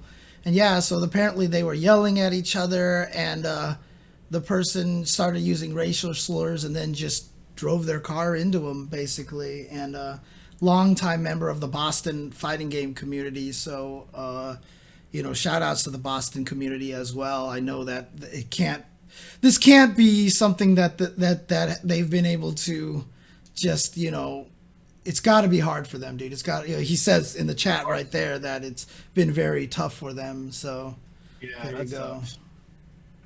Yeah, that's super sucks. Too much of that kind of stuff has been happening. And other bad news in Southern California for somebody that James and I know, Dankadillas has been a player in Street Fighter, Tekken, and stuff for the last several years. Really good guy, super nice guy. Unfortunately, his father passed away from COVID just the other week. And, that's just awful news. LA County has had more than 1 million confirmed cases, and we have had something like somebody dying once every 15 minutes for some of these days in our county. Okay, it's right, just terrible. And unfortunately, his father in SoCal is one of them. So there's a GoFundMe for his family as well, and I will put that also in the chat, and I will also put that in the YouTube video too. Yeah, again, he was one of those the younger generation's newcomers 2 years ago at Capcom Cup was second place in the qualifiers for Capcom Cup. Remember, only losing to ZJZ in there. He found Wednesday Night Fights because he just lived in the area, I believe, and his parents were like, oh, okay, go ahead and check this out. And they just walked in, and he's become one of the best Dalsum players, certainly the best V Trigger 2 Dalsum player that I've ever seen. And his parents were always super supportive of what he did, and were really, really happy, and they loved that he found this hobby and made these friends and were doing these cool things. And so absolutely huge tragedy. So if you can help out Dankadillas, please do. Yeah, certainly. I mean, you guys have already said everything, but Yeah. that sucks, man. That really sucks. Yeah. It's a tough time in a lot of ways, and this kind of thing is still happening. It's happening to way too many people, and unfortunately, there have been some instances of people in the FGC who it happens to too. Right? We're not, we can't escape the world in any way. Yeah. Same kinds of things that are affecting everybody else are affecting us, and this is one of those. Both of these last two little bits of news here, terrible stuff. So condolences to everybody, friends and family. Hearts go out to them. And support the GoFundMe's if you can. All right. That's all I had for community-specific news. Yeah, we were gonna do. So we did the last episode of the year was a UCTV mailbag episode, and a lot of people said they really, really enjoyed that, and we're hoping it would become a regular thing. So we figured that we would turn this into a regular thing at the end of every show. Yeah. But I don't know if people want us to do full shows on it or would rather have us do it this way, but we're going to try it this way for the first time. So there you go. The mailbag. So this is differentiated from the 5-5 matchup in a couple ways. One 5-5 matchup is just on FGC related stuff. Ask us questions about games, community, how to do things in games, you know, the kind of stuff we were just mentioning earlier with the 5-5 matchup. And we'll let people vote on which ones we will talk about. The mailbag is whatever questions that we get sent that we want to handle. And it's non-FGC related stuff. It's like anything else that you'd like to talk about. Again, anything. Yeah, maybe you. There's limits for me. But in general, like, yeah, basically ask whatever you want. I didn't say I would answer anything. You can ask me anything. I'm not going to. There you go. There you go. All right. Fugu Tapasai asks, how much Pocky could Rob TV eat in one sitting if he had 100 packs of delicious Street Fighter themed Pocky? Jane? Shout outs to Fugu, by the way, who was one of the ones who let me know and tweeted about, you know, the broadcast and everything like that. How much Pocky could Rob TV? Rob TV could eat as much Pocky as Rob TV could eat while he could tweet and eat the sweet treat. There you go. Quite a feat, buddy.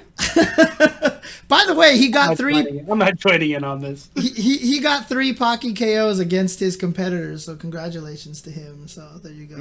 Nice. The next mailbag question from Ms. Nabs at @datnab. What's your favorite breakfast? Ooh. We're getting into the hard-hitting stuff here. This is the mailbag, folks. Ooh, this is a tricky one because breakfast is just delicious. There's a lot of good stuff for breakfast. I mean, does a breakfast burrito with all the things I want jammed in it, does that count? Of course. Yeah. That's breakfast. And I want a breakfast burrito with like bacon, ham, eggs, and whatchamacallit, biscuits and gravy, all inside the burrito. That sounds so good. What did I love biscuits. come up with? But I don't want to just say my favorite breakfast is biscuits and gravy. No, it's also a breakfast burrito surrounding the biscuits and gravy. Yeah, I mean, because I also want to say eggs and bacon and ham. But, you know, I feel like that's naming more than one thing. That's unfair. But if I call a burrito with all that shit inside of it, then we're good. That's just one meal. So that's what I'm going to go with. All right. What an answer. What do you got, James? EX Dragon Punch. That's what's for breakfast. Get it? So, no, I mean, honestly, it's hard to go wrong with any form of eggs because eggs are delicious. But, gosh, pancakes, banana pancakes, eggs. I mean, I would probably say, pancakes are weird because when pancakes aren't good, they grow old very fast. But when pancakes are amazing, pancakes are amazing. And I went to one place. I can't even remember the name of the restaurant, but it's in the Grove. It's really it's in the Grove. It's one of the restaurants that's in that little shopping area right in front of it. That was rated as one of the best pancake places. Oh yeah, I remember that place. Exactly. Yeah. And I went there with a friend, and we ate the pancakes, and we were like, these are the best pancakes we've ever had. So when pancakes are right, they're probably one of my favorite breakfast items for sure. Yeah. Have you been to the Griddle? I have not. I have not been to the Griddle. No. I need Griddle. Here's the thing about the Griddle is that the pancakes that it gives you, they come on nice big plates, right? And when they come to you, they're stacked like several high, and each one of those bad babies is hanging over on the edge, probably a good 2 to 3 inches of this huge plate. I've never been there with somebody who has finished a plate of pancakes. They're so good. And then you take them home and you're like, I'll have them for the breakfast the next day, and they're just never good the next day. Yeah. Pancakes cannot be reheated. No, they cannot. No. My answer is a lox bagel sandwich. I knew it because how dare you stereotype not because I'm a racist, but because we were at a tournament one time. You walked up to me with a lox bagel, and I was like, "What the hell is that?" And you educated me on what the hell lox was. Were we in Chicago? Yeah, I think so. Yeah, it makes sense because every time I'm in Chicago or New York, I try to get me a good bagel and a good bit of there you go. Sandwich on it. Yeah, in fact, we got bagels downstairs right now. There you go. Lox bagel sandwich with some nice dark black coffee. That sounds so good, actually, right now. Man. I did. That's true. Shout outs to Ulysses GG. Yeah, you toast the bagel if they're like day 2 or 3 bagels. Day 1 bagels, you don't need to. They're just so good by themselves. Yeah, but once they get a little bit tougher, you toast them for sure. It's interesting because I actually really, really like just toasted bagels because I like crunch. I like crunchy stuff. So a good bagel should be crunchy on the outside, just a little bit, and also soft inside. I've never had like a fresh New York bagel, so I can't comment on this. I've only had the bag stuff, or like Dunkin' Donuts, if you want to count that. I don't. That's the bag stuff. I mean, look, bagels are like I buy the bag stuff sometimes from like Trader Joe's or whatever. I'm not going to be a moron about it, but definitely a good bagel is a different story. And anyway, that's my answer. All right. I mean, when me and David went for the 25th anniversary tournament to commentate Street Fighter Cross Tekken, that was, I think, the first time we were both in New York, and we both went to go grab a bagel in the morning. And they say that New York bagels hit differently, and like both of us were just like, this is like the most amazing bagel ever. I've been to New York many times. And had bagels there. But I knew that they were the best. Oh, and okay. The Los Angeles in me does not want to give props to New York unnecessarily, but I must give props to New York that they have the best bagels. Okay. All right, we move on for real this time. Paraclete asks, what are your favorite sports and associated teams? Football, hockey, basketball. Don't name all the sports. That's what I like. Bulls, Bears, and Blackhawks, all Chicago. Okay. Fair enough. Yeah. I mean, for me, it's LA Lakers, right? So that's basketball. And I know David's, but I'll let David say it. So my answers are the Anaheim Ducks and the California Golden Bears in football. Those are my two. Secondarily, it would be the Washington Capitals because I went to school in DC and our school was really close to the then Verizon Center. I think they changed the name by now. But so I went there a ton. Like we went to go watch hockey games all the time. It was super cool. Hockey and college football. All right, we move on. Okay. Paraclete also asks, who is your favorite non-esports commentator? I like this question. There's Golden only Boy, free. What's that? That's Oh, non-esports. I was thinking non-FGC. No. Non-esports. Oh, man, I'll actually have to think about that for a little bit. I mean, there's only one. Actually, you know what? Go ahead, James. No, I was just about to say there's only one answer, and that's true for everybody. Because if you don't say Chick Hearn of the Los Angeles Lakers, you're wrong. That's just it. Chick Hearn, Los Angeles Lakers, best commentator in the history of the world. There you go. I didn't ask for the best. He asked for your favorite. My favorite, I take it back, is Booger McFarland. Because no matter what, he makes every other commentator on Earth look incredible. Oh, man. James is looking like, who the hell is Booger McFarland? Yeah. That's a look you should have. That's actually his name. Well, it's not literally, but that's what he goes by. Yeah, that's what he goes I'm by. thankful for that every time I hear or read his name. It's a gift. It's a gift of a name. It's one letter away from Booger McFartland. Oh, it's so great. It's so great. Anyway, yeah, he's real bad, so He's the worst. Good. He got fired from commentary. He does other stuff now, but he should have never have had that job ever. He was just oof. He was so bad that it went from so bad that it's good to watch to back to being I can't watch it. Yeah, so it's bad. just really bad. Yeah, it's just awful. So my answer is Gary Thorne, who I watched on ESPN back in the 90s and early zeros when the NHL was on ESPN. Imagine that. It used to be. It was so good. I think he's still doing it. I just don't watch. I think he's a baseball guy. I don't really watch baseball.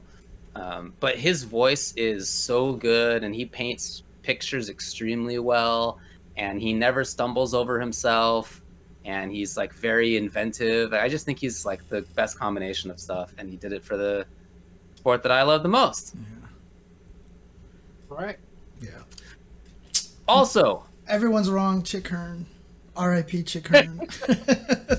I mean, the craziest thing about it is that all the terms that you know in basketball were all invented by Chick Hearn. Fast break, slam dunk, all these terms were all invented by him. He was one of the only people who would do radio and TV at the same time because it was so... Wait a minute. James, you're saying this guy invented all this stuff, all this terminology, right? Yeah. Who does that sound like, James Chen? I don't know, dude. Does that sound like James Chen, James Chen? Are you trying to say that you're also... Are you the Chick Hearn of the FGC, James Chen? Fuck yeah.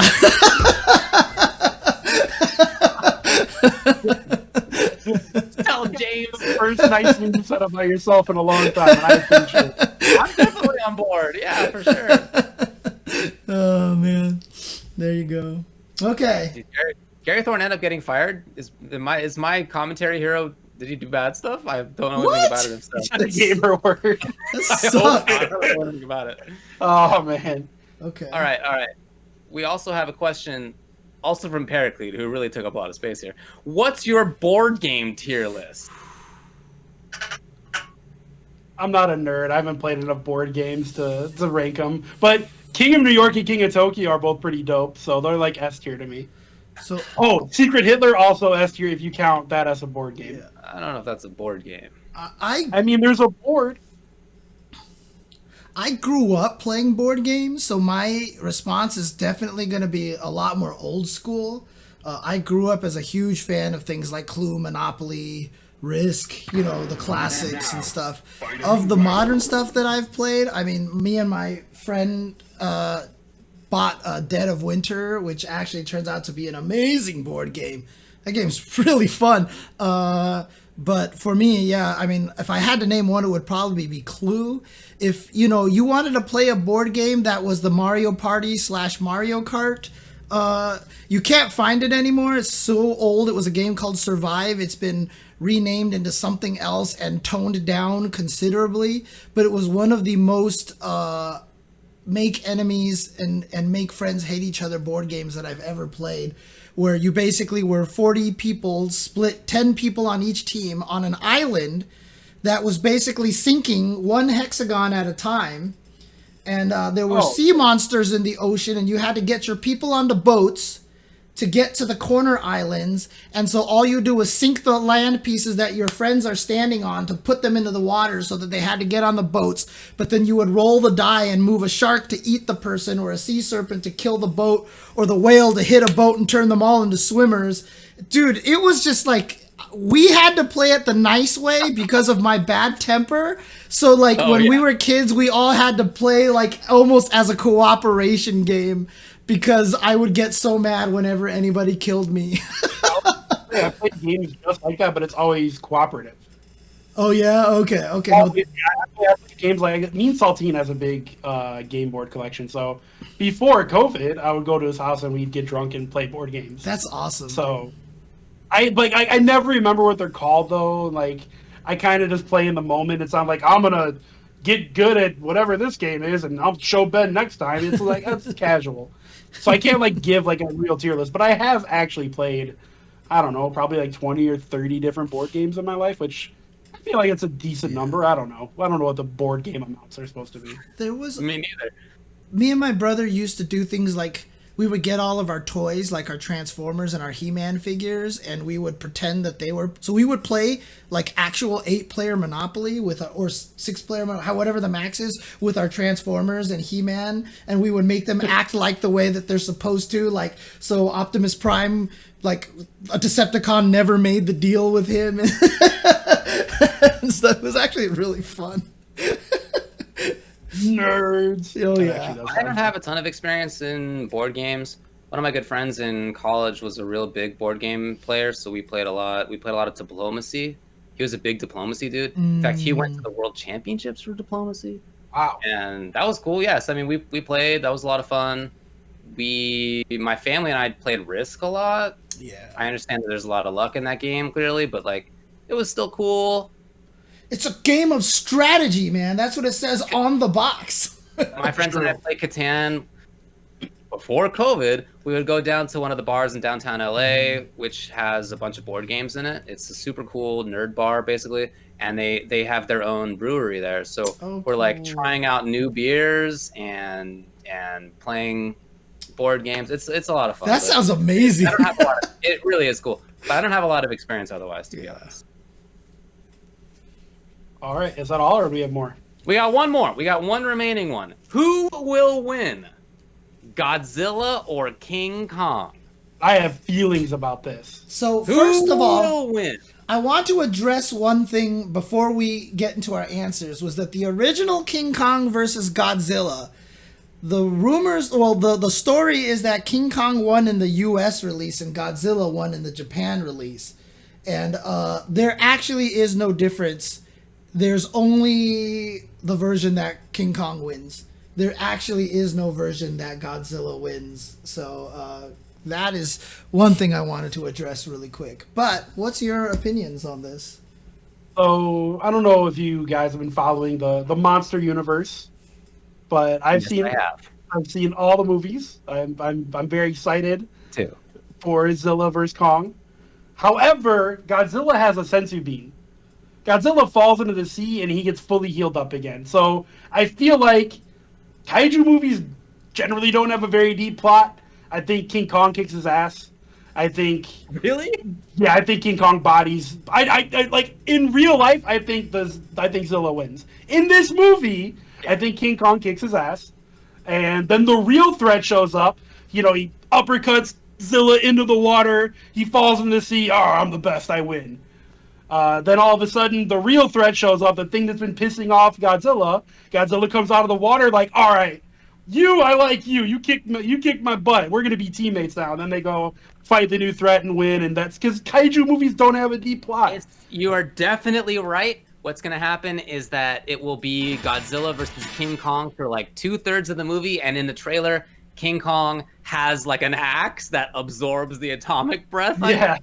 And so, yeah, I think that it's going to be like force of nature, unthinking beast Godzilla versus human-like great ape King Kong, who outsmarts his opponent with tools like an axe or whatever. But then 2/3 through the movie, they put King Ghidorah back together, or actually Mechagodzilla is here. Right. Something There's like some that. wild- Well, I happen, mean, and they then did they're say. both gonna be like look at each other and be like, "We better handle this." Like, Yeah, it's gonna they be did say that one will definitely win, but yeah, you're Yep. right that they could probably have one of them win 3/4 through the movie or whatever like that. So Yeah, that's. I mean, I think it's just the fact that Godzilla gets healed by the sea itself. Yeah.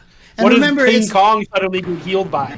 it won't. He can't lose. Like he has to win that fight handily. Well, Yeah. but I think in this one, I think in this series, it's that he needs like radiation to heal. It's not Does just it? being underwater. Oh, it's maybe. it's Yeah. like remember they like set off a nuclear bomb next to Yeah, yeah, yeah. spoilers for the recent movie The movie that came out 4 years a ago. couple years ago. Oh, was it 4 already? Anyway, Yeah, about there.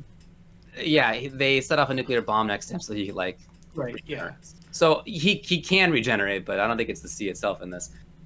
Anyway, yeah, I think that it's probably going to be Kong, and then They there's already gonna be painted him out to third be party. the hero, right? That they're recruiting Kong to stop Godzilla.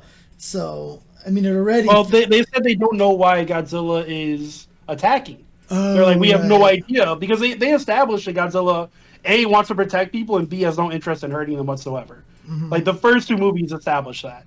Right. So now they're like, we have no idea why Godzilla's attacking us, but how do we beat a big monster? Got to get a big monster, you know. So that's like the logic there. Right, But right. that's why I think a bigger enemy is coming. Yeah. I think that's what's triggering Godzilla to be the way he's that being. sounds about right. I agree with you. Also, King Kong is like 10 times the size that he was in the previous time he showed Yeah, up. yeah, he was a baby in the other movie. Is that the lore? Is that he's supposed to have been a baby? Well, when they found him, I think not Jack Black. Some character is like, Yeah. like this guy's only a baby. Like all of his predecessors, like their bones are way huger than Kong. They intentionally made it to establish that King Kong in MonsterVerse was severely larger so that he could Right. actually fight. Yeah.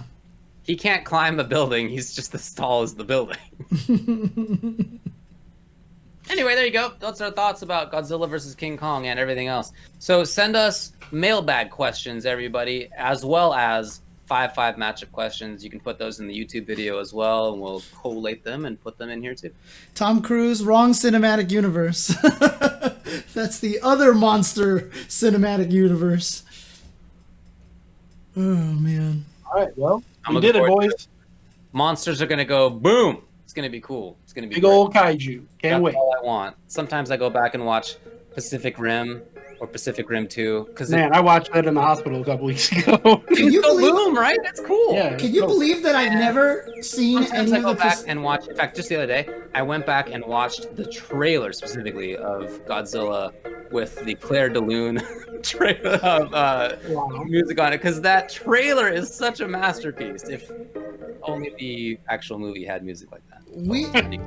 I haven't actually seen Pacific Rim yet. Can you believe that? You should rent it, James. You should find it and watch it and rent it or whatever. It Yeah, I might- think it's good. good. Dude, it's cool. They go boom. I'll The def- sequel is not as good, but the first one is a standalone movie all on its own, and it's fantastic. All right, we'll try this again. Birds. All right. Thanks, guys, Birds. for watching. Oh wait, I forgot to also do this because I can. Click. Robot Jocks coming soon to theaters near you. Robot. I was so hyped for Robot Jocks, man. I was too.